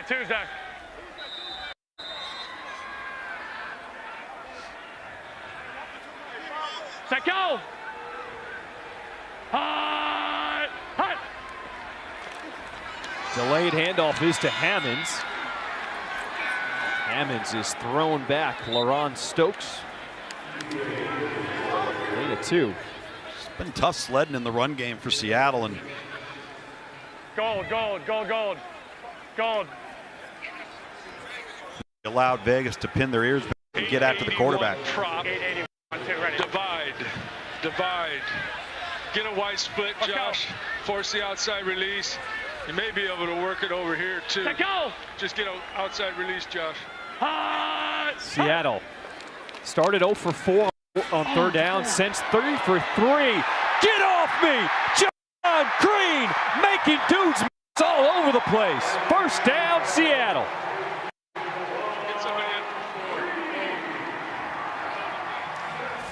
That's why you heard June Jones tell Josh Gordon, get the outside release, because if he hadn't, the corner would have been waiting right there for that throw. Instead, he has to turn and come back to it. Ben DiNucci has just an inch or two to sneak that ball in there. Keelan Kennedy was the guy who had a chance to bring him down short of the first down. DiNucci. And Blake Jackson. Seems like this offense for Seattle has a different energy in the second half. Yeah, I think they need to get that one explosive play to kind of blow things open, right? Get the confidence. Up, 861 Jamaica. Jump. Hey, Monday. And we've seen it in DiNucci's body language, right? We saw him after he made the big throw to the sideline. He's moving all around. You know, just a pep in their step right now. Setting up the screen to Josh Gordon. Tripped up at the 40. Fell forward, a gain of 4. You all right? Literally, we don't have. I really sense that Ben DiNucci MJ shrug. You can tell he was starting to feel it, and this offense has followed after him. Yeah, they're feeding off of his energy, his confidence. Set go! Third and short. DiNucci thought about it, backs up. Breaking free is Green! Touchdown, Seattle! A 37-yard strike. Just dancing on him in the end zone. Jawan Green showing up.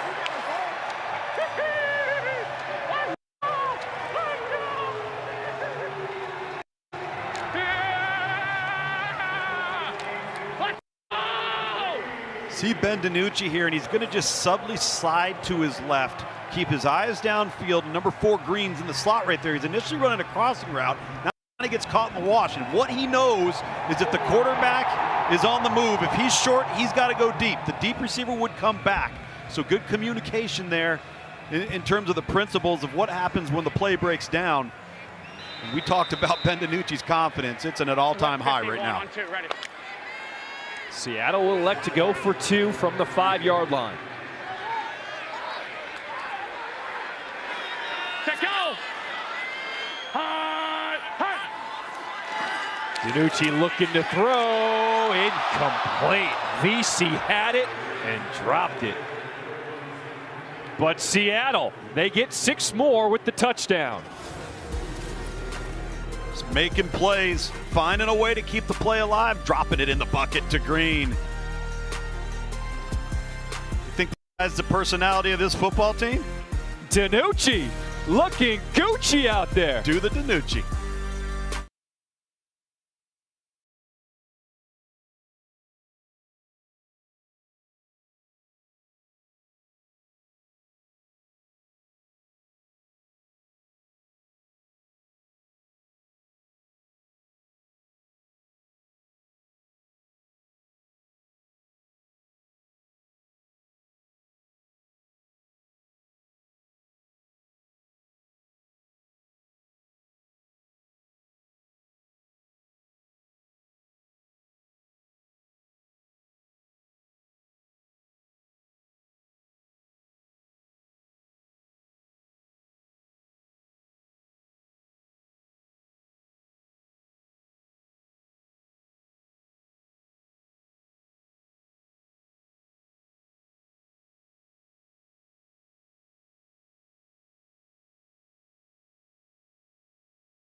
We are here live with quarterback Ben DiNucci. 37-yard touchdown pass, scramble drill. Talk me through it.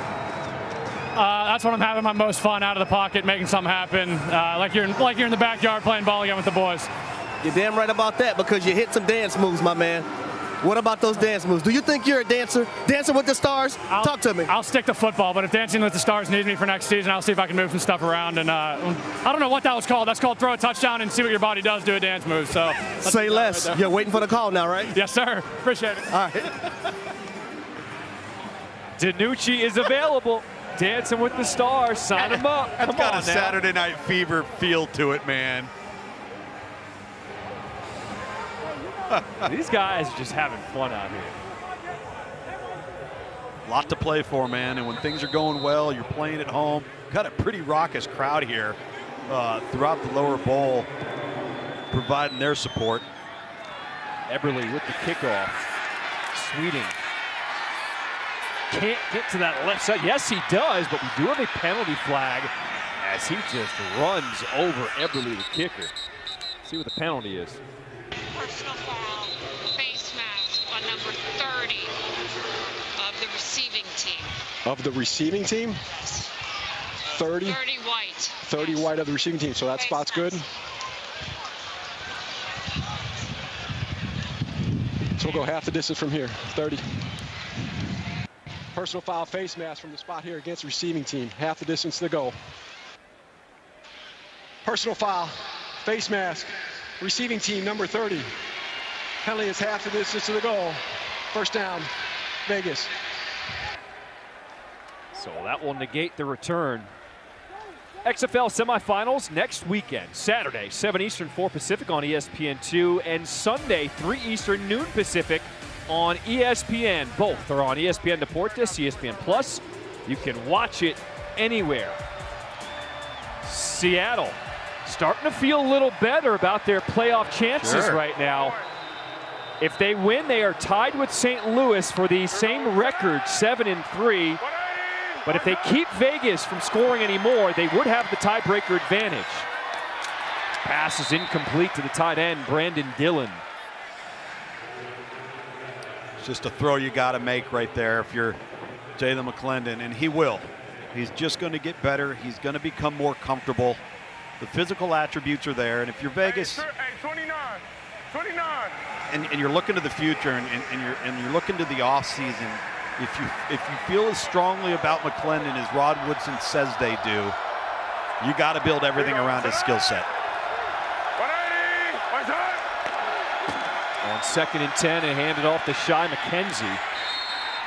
McKenzie, the third back in there used by Vegas. He gets 3. That was Nico Lalos with the stop. The live line is now up to 18.5. What do you think, Stormy? You like it? What do you think, Stormy? You like that? I don't hate it, but I also couldn't do it. And you know, I say this all the time, guys. Sometimes no bet is the best bet. Just because there are lines out there doesn't mean you have to jump in. If you don't bet, you don't lose. Exactly. Penalty flag. 6. False start, 56. False start. Offense, number 56. 5-yard penalty. Third down. As Larry Williams, his second false start of the game.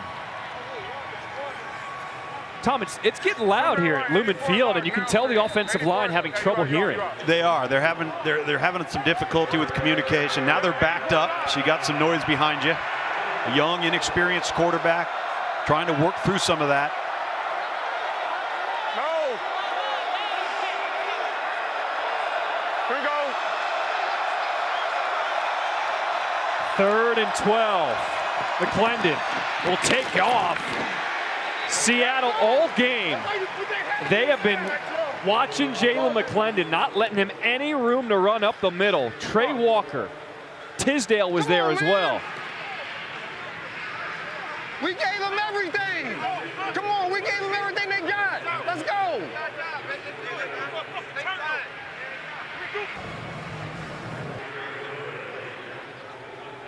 The 5th 3-and-out for Vegas today as Carrizosa comes on to punt again. There's just nowhere to go in the vertical passing game right now for Vegas, so they can't get any chunk plays, which is allowing Seattle to just sit back and play the ball in front of them. Knight will call for a fair catch at the 40. The NFL Draft begins in just 4 days, and we will have every pick once again on ESPN, along with our usual expert analysis. It's also available on NFL Network. Don't forget, ABC's coverage focuses on the prospect's journey to the draft. All 3 days are also live on the ESPN Deportes, ESPN Radio, and the ESPN app.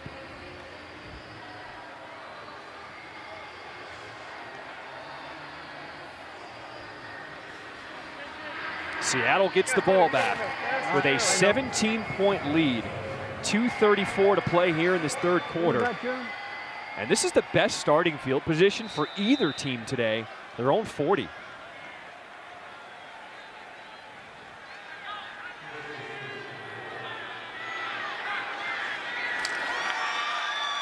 DiNucci just carving up the defense now. Josh Gordon sitting in that zone.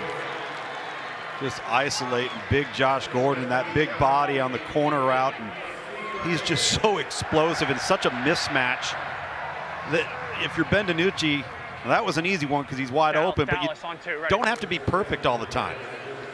Talked about those other NFL teams. Dallas expect a run here out of the June Jones system.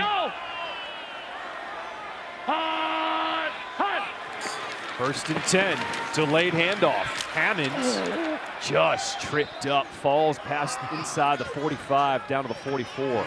Do you hear Ben DiNucci there? Oh, because he knew it was a shoelace away from maybe breaking wide open down the middle of the field. I love hearing Ben DiNucci's reactions during and after plays. Okay, 590 on 2. Is that a setup play? It feels like something big's about to happen. Yeah, it may be. Again, they've tried to make some more attempts to run the ball to tighten up the box there, maybe get some one-on-ones downfield. 2nd and 9. DiNucci, crossing route. Ooh, what a tackle. Kennedy with the hit, upended Pearson. Woo. Got that zone squat defender waiting in the boundary there. Ben DiNucci throws it behind Pearson, which is in that position's a smart move to keep him away from coverage. Doesn't prevent the smack. 81 on 2, ready. Seattle had been picking on Keelan Kennedy for a while, and he let out some frustration there. Let's go. Monday, Monday, Monday, Monday, Monday, Monday. Let's go. 3rd and 3. DiNucci backs up, fires on the target. Another first down for Seattle to Blake Jackson, picked up 13. Seattle just having their way right here. As you see Blake Jackson, the number 2 receiver in the trip set. He's going to sit and then he's going to work inside because in these run and shoot concepts, they're navigating coverage as the play develops. They're being coached to find and locate the open voids in coverage. Ben DiNucci just leads the way with the throw. Final seconds here in this third quarter. Set go!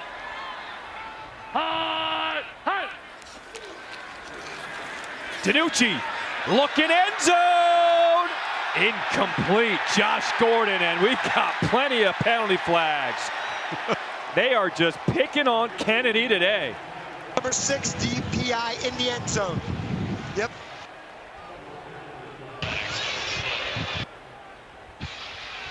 Otherwise, pass interference. Defense, number 6. The penalty occurred in the end zone. The ball be placed at the 1-yard line. First goal. Pass interference, and that's all you can do to guard Josh Gordon. It ends up being a 25-yard penalty. That is the third quarter. At the end of 3, Seattle with a 20-3 lead. The St. Louis watch party, they are cheering on Vegas. They need the Vipers to put up some points.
Welcome back to the Progressive Game Flow here. Taking a look at some of the empty sets. No back, 5 wide. You see him try to pump the tunnel screen to the left. Throw it at Pearson down the middle of the field. Here's the footwork and the athleticism. No backs once again. Finding a way, buying some time, falling back, dropping it into Juwan Green. Now when you go no backs, you go 5 wides. And what we call empty, obviously it's going to pretty clearly decipher coverage. It's going to give you some pre-snap notifications. Quarterback run game can be helpful if you got the quarterback draw. Even if you don't have an athletic quarterback, the disadvantages, you're going to be void in protection at times. You got to be aware of where you're vulnerable in your protection perspective, and no run game unless you motion back into it.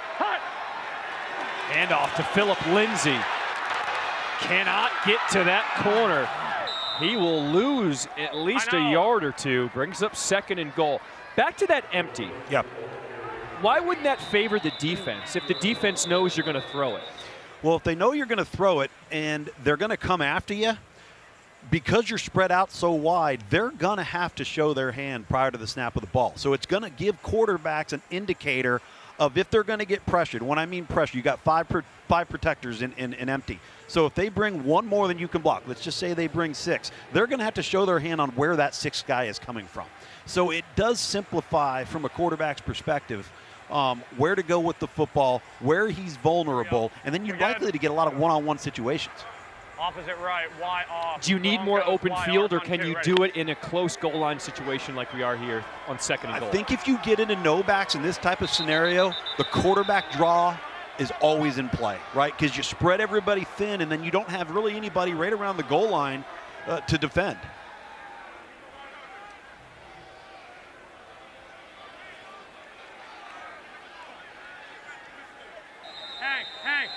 So we're ready to play again on 2nd and goal here in this 4th quarter.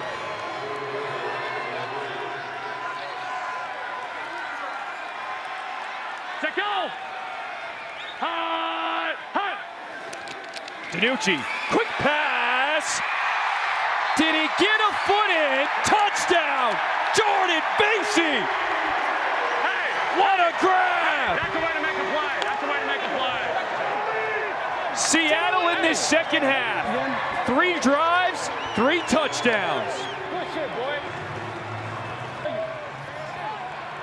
This is a great makeup play for Jordan Vesey, who had dropped 2 plays, including an extra point conversion.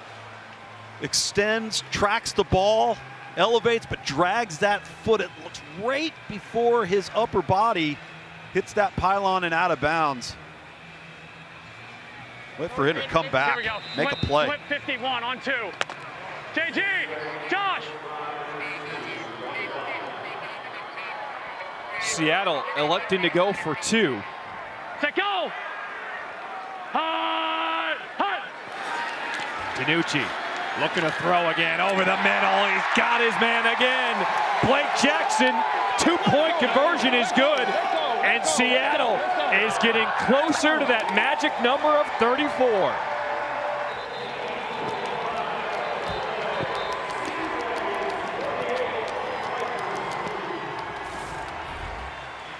Ben DiNucci just doing a really good job working the trips play side right here and throwing it right in the window. Trying to play zone, and I think that's one of the things that is so popular and been so productive with the run and shoot offense is all of the movement after the snap, finding open voids. If you're running and you're covered, get uncovered. Straight diamond. First half to the 2nd half, what a jump. Seattle's put up 22 points in the 2nd half. St. Louis yesterday put up 28 points.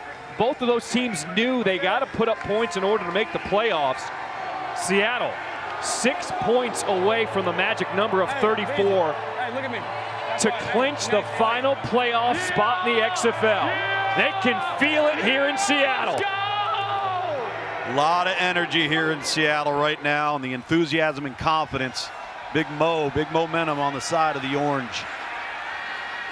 Sweeting will cross the 25 and will be stopped. The 9-part docuseries, Player 54, continues with an all-access look at XFL players and coaches. Episode 7 It premieres Wednesday at 3:30 Eastern, 12:30 Pacific on ESPN2. All episodes are available on ESPN+.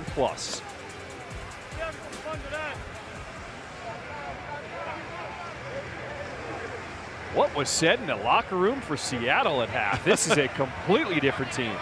Completely different team offensively, but you got to credit Ron Zook's group. Defensive coordinator for Jim Haslett and this defensive group. As this game has unfolded, it started to become very, very clear that regardless of the playoff scenarios, the defensive performance was going to probably earn them the 5th tiebreaker. McClendon with time will find his outlet.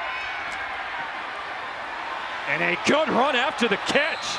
Cam Sutton, the tight end, showing the wheels, picked up 17.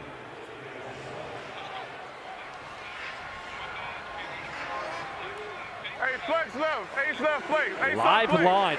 Wait a minute. It is up to 25.5 for Seattle. Ace left play. Yikes. 51 dollars. Whoa. You got the choice. Yeah, no. Hey, on next. Tonight. 180.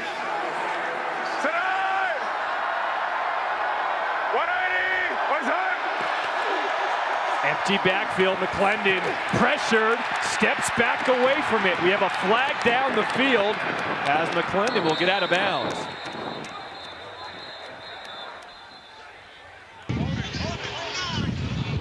Holding 9 defense. Tack on.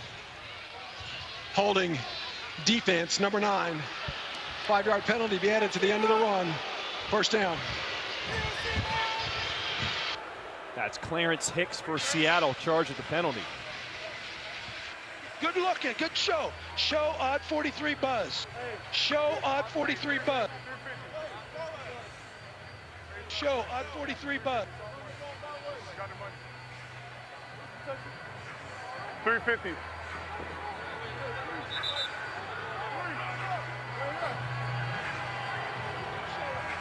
It's right here.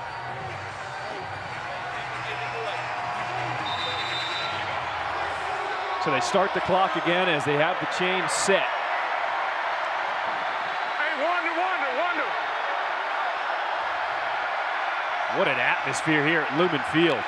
1st and 10, McClendon.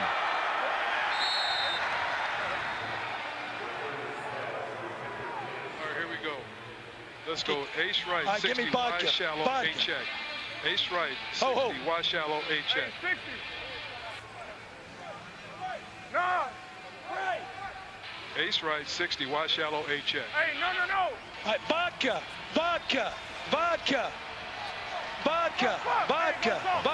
That's got to be a hell of a play call. Are they talking about a celebration drink already? Playoff defensive call? We still got plenty of time left here in the 4th. Here comes the blitz. Who's got it? It's picked off!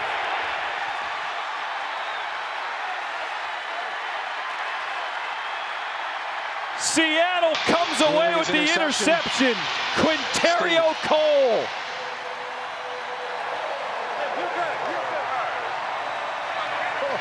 Going on the field is an interception by the defense. First down, Seattle. That is the first turnover for either team. Vodka, it worked. What a great play, just undercutting this route. And then having the strength to pull it away. Looked like some wrestling tactics at the bottom of that one. Seattle humming now on both sides of the ball. Looking for that elusive 34th point. Get paid. Playmakers make big time plays.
What a weekend for sports fans here in Seattle. It has been fun. Just yesterday, take a look at this. NWSL, the women's team, they won 5-2.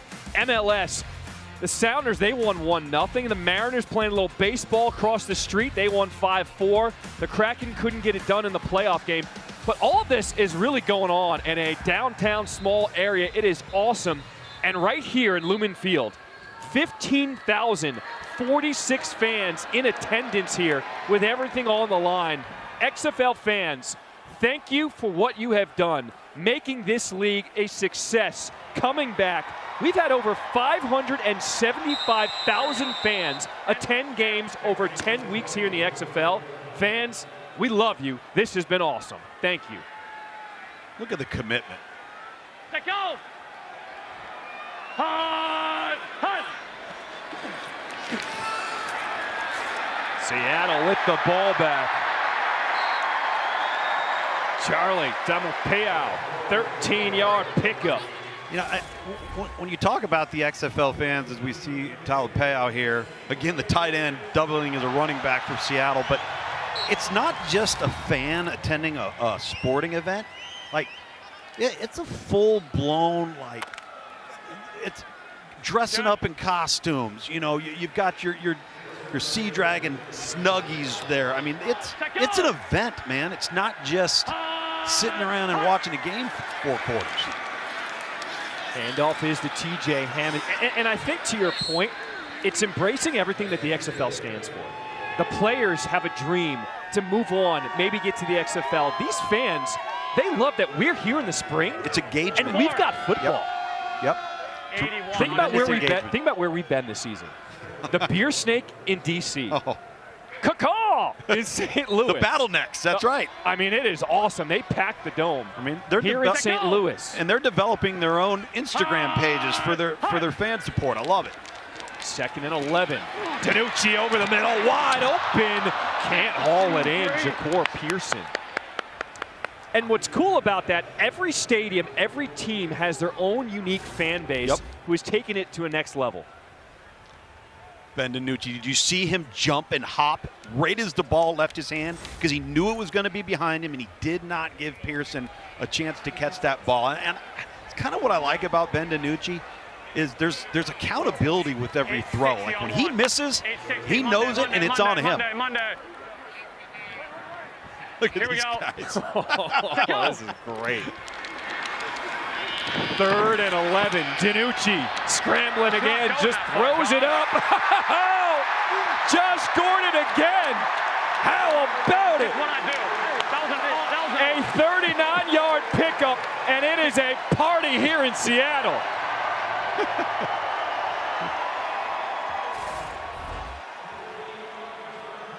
Harry, my man, I got to bring you in here, man. I just illustrate how critical sideline awareness is when you are targeting the deep ball.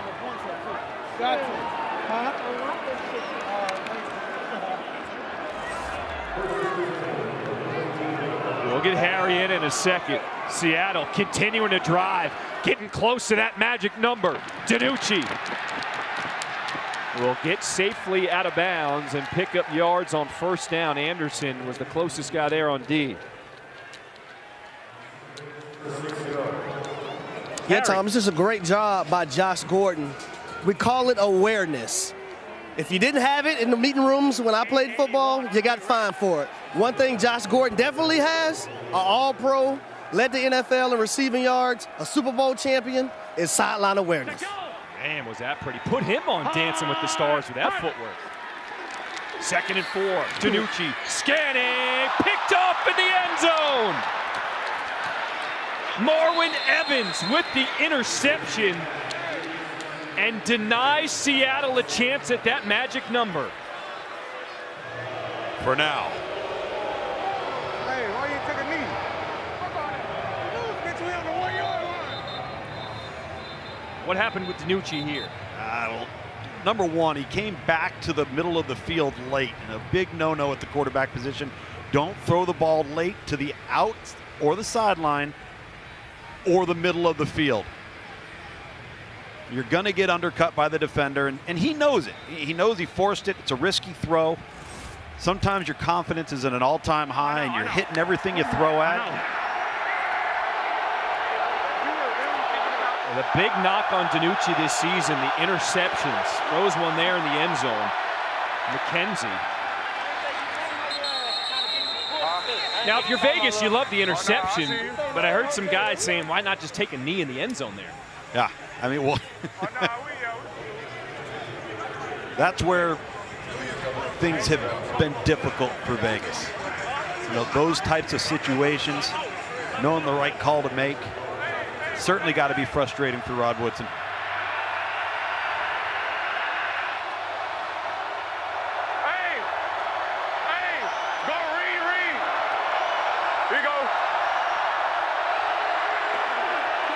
Second and 7, back to the ground. McKenzie. He will push forward. Stopped at the 10.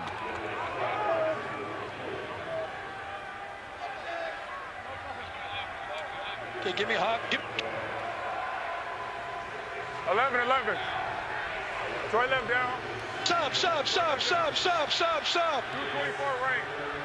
Troy left down, 224 range. Over 7, yeah. show. Over 7, show. Vegas has not been able to convert on third downs today, just 1 for 9.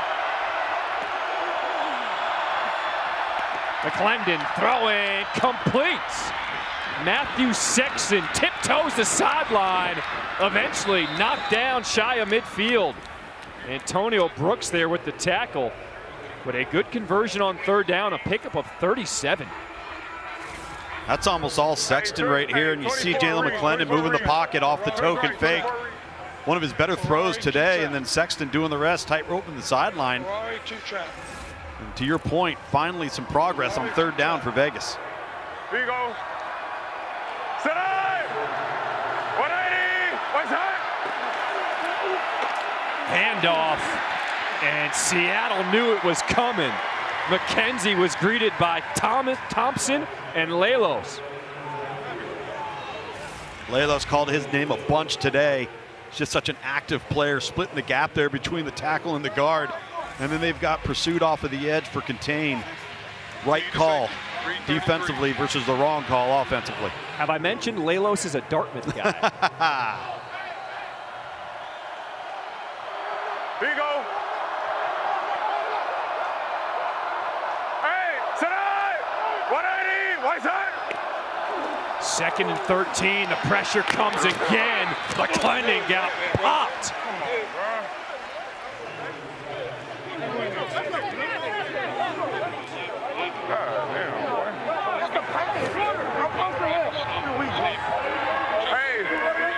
Hey, one dragon. Steamer, you got steamer. Steamer, yeah. You got it. Yeah. You going to the right. Side. 180. White's hot. Third and 13, the handoff. And McKenzie only gets 1. Lelos again on the stop.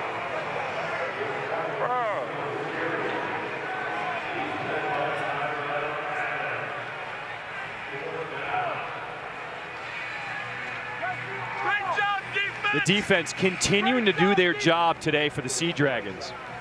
They came ready to play, and I think, you know, from their perspective, they were like, we're tired of hearing about this 34 number. Let's just do our part.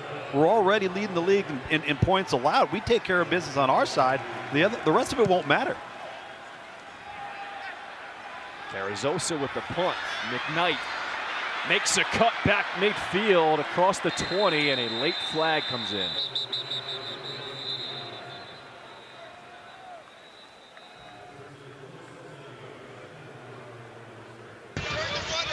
During the return, receiving team 17, spot's good. All right, half the distance from there, 17. Holding, return team, number 17. Penalty is half the distance to the goal. First down, Seattle. Timeout.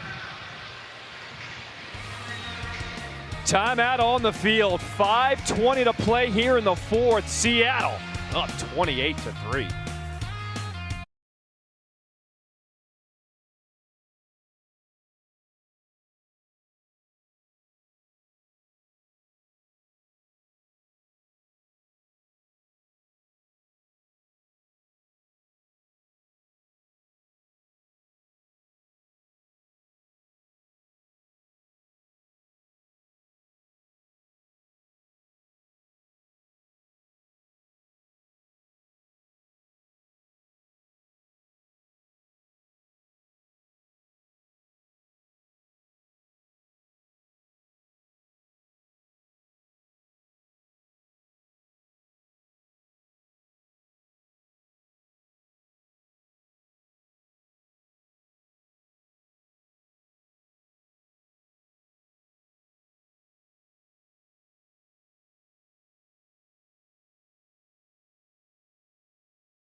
It has been a tough week for Seattle. They got the devastating news on Monday that defensive end Chris Smith, their teammate, passed away at 31 years old.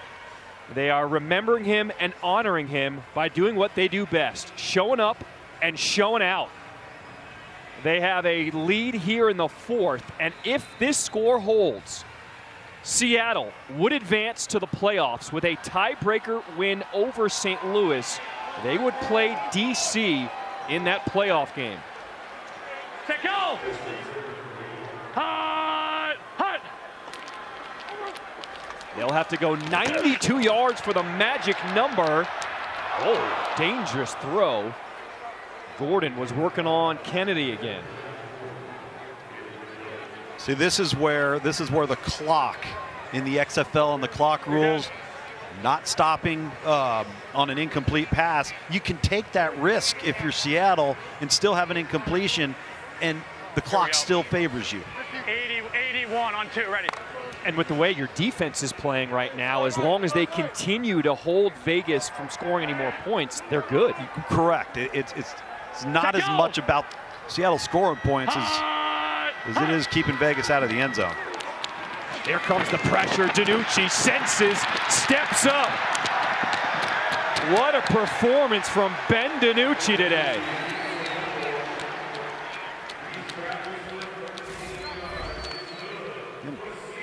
See him just stepping up right there. It's really, really a good job by the tight end there on the edge, taking on that block and creating that crease for Ben DiNucci. I think that's one of the things that's really intriguing about him as an overall prospect, particularly for the NFL, is his athleticism is highly undervalued. DiNucci with 41 yards rushing on the ground. Vegas as a team has 48.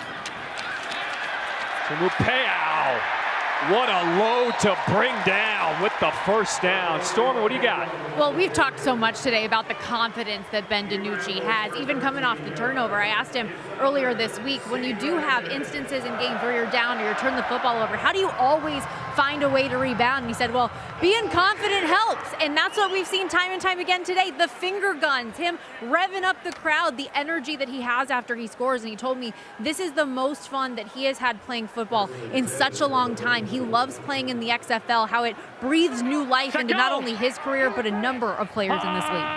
Stormer, we've heard that from so many players week after week. To Mupeo, pushing forward. Charlie is toting. You're not going to stop him with one guy. Charlie is toting. Charlie is toting.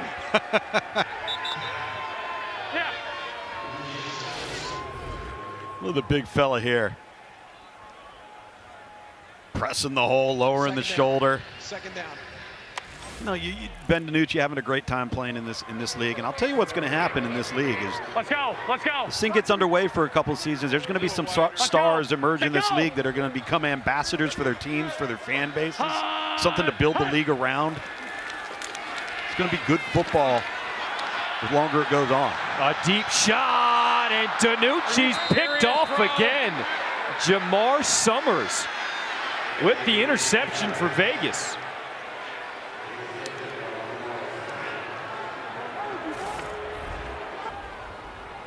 Getting a little greedy. We've talked about sometimes Ben DiNucci taking the risks. You love the spectacular plays, but then there's going to be plays like that. You got to live with them. But oftentimes when he underthrows it, it's because his footwork is not planted. It's not firm. He's No, we don't. such a flick of the wrist thrower. That's why he's running the ball there. That's back-to-back interceptions for Ben DiNucci. But, you know, Tom, following up on your point, I agree with you 100% about where the XFL is going. It started with a dream for the owners, a dream for the players to get to the NFL. Now that we're seeing so many former NFL guys, Ben DiNucci, Philip Lindsay, Josh Gordon, the XFL is turning into a destination. This is where guys are going to want to play in the spring.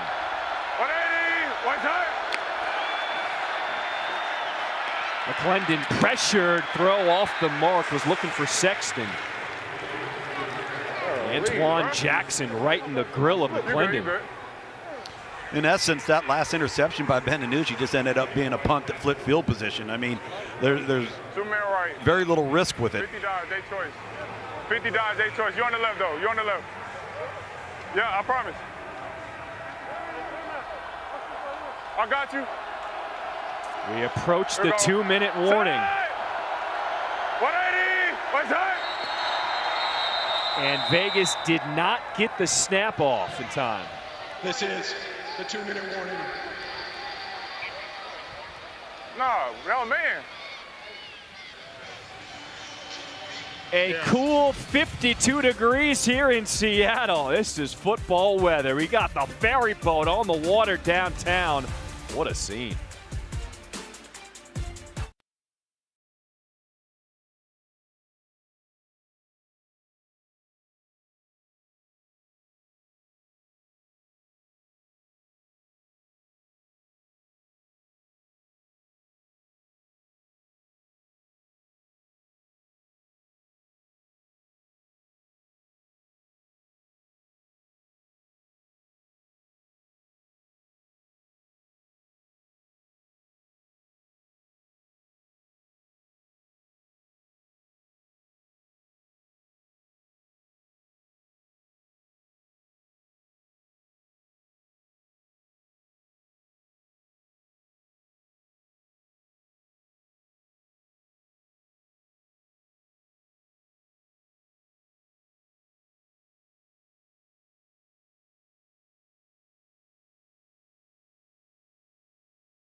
Thanks for joining us here in Seattle. Everyone enjoying this at home, XFL is brought to you by Pella Windows and Doors. Tested for extremes, designed for your home. Take a look at all the incredible people who work so hard week after week behind the scenes to make this broadcast possible. Yes! We got to shout out our incredible producer, Aaron Owens, and our director. She's running the show. Johnny Hanna. Everyone has done an incredible job for 10 weeks. This has been an honor, a pleasure. Everyone here in the booth, thank you so much for being a part of this special season here in the XFL. And in this production, there's so many moving parts, right, that you don't have in other sporting events. And what a fast 10 weeks it's been. Final 2 minutes here in this fourth quarter. Sexton has broken free for Vegas. Matthew Sexton, did he get in? No, he did not get in. Unbelievable. Jeff, chased down from behind. We have the rule, Dean, where the fumble occurred in the field of play when out of bounds. Should be offensive ball still, right? It comes back to the spot of the fumble. Yep. It's clearly fumbled short of the goal line. The 1 is a good spot. Perfect. Vegas ball, yep. Oh. By rule, the runner fumbled the ball at the 1 yard line. Will be brought back to the spot of the 1. First down, Vegas. See, what had happened was Mikael Wright, the chase down from behind.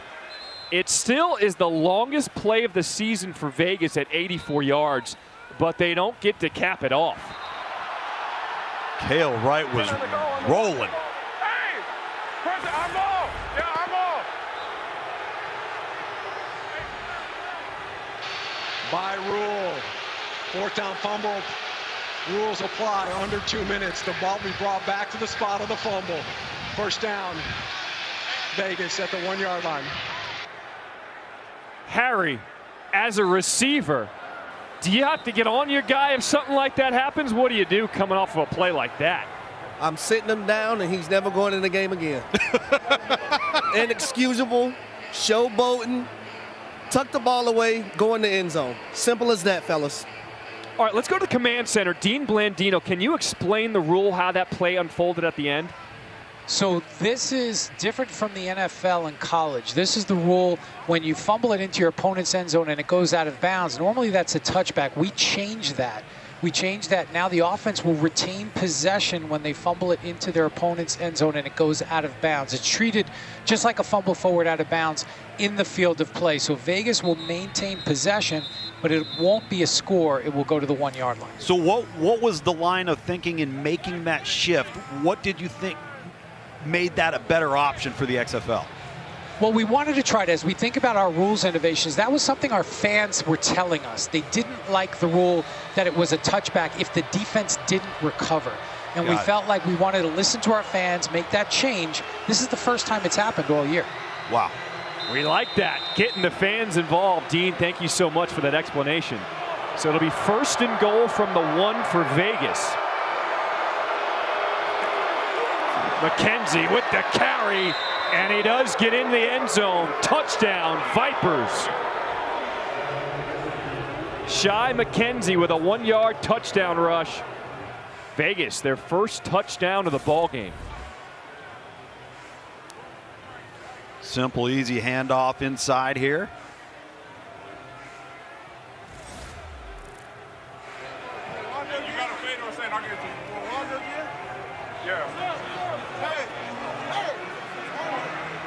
So Vegas will elect to go for 2. We don't kick extra points in the XFL. 2-point conversion try from the 5 yard line.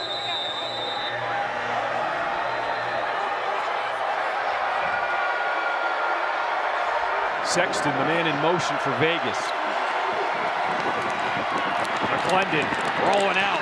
Chased down by Lelos. Incomplete. Was looking for Sexton.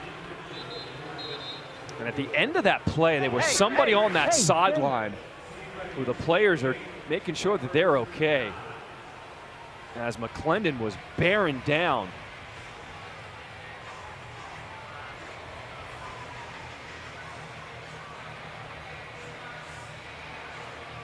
Man, I didn't see how it happened at the end, but I sure hope that person's okay on the sideline. 2-point conversion is no good. 28-9, Seattle now on top. Was it open? A quick strike for Vegas, just 3 plays. They went 85 yards in under a minute. Yeah, did you see the shit they did today, Charles Buckley? I mean, they're fucking 18. That's the dumbest thing I've ever heard of. Anyway, if you want more explanation of the fumble, you know what? I got it now. Because Casper, 1990, yeah. Yes. I haven't seen it since. I don't remember seeing it. I know. Well, I was playing, that's why, you know.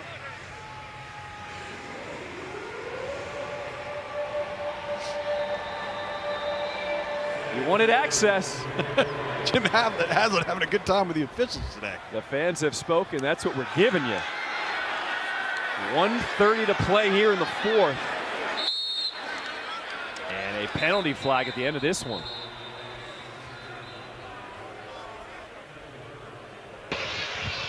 Holding, receiving team number 9. Is their spot good?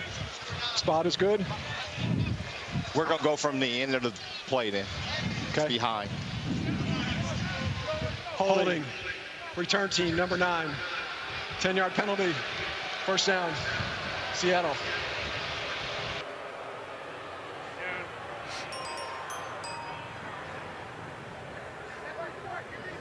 Let's go. A minute 25. Come on. First downs. In case you're wondering, even with that score by Vegas there, Seattle is still in prime position to win the 5th tiebreaker as things stand right now. Other side, other side, other side. If you're Seattle, all you got to do is take care of the ball. They go on the ground with Philip Lindsay. Lindsay brought down at the 21, again a 4. They're letting it run out. Huddle up, huddle up. Fuck, I got it. Come on. Come on. Never mind, never mind. Opposite right, Y off. You got a headset? Yeah. Sure. Denver Y punch on 2.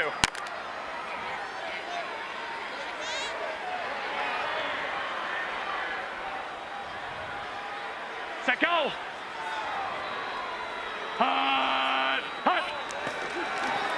Seattle running out the clock. Philip Lindsay picks up the first down, and that'll do it.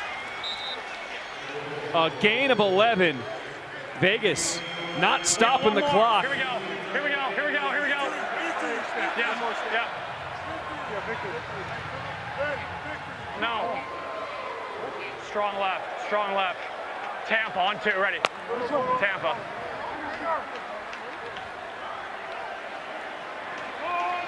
Man, we got all types of onesies out here. You might have to, your pick, and which one you want to get home with. Warm Dragon hats. Fans are chanting, "We want DC. We want DC." Well, you get your wish. Seattle with a 28-9 win, taking care of business, and the Sea Dragons advance to the playoffs in the XFL. Good game, bro. Good game, bro. Appreciate it. Appreciate it. Good game, bro. All the best in the future, man. Appreciate it. Yes, sir. Appreciate it. Let's go,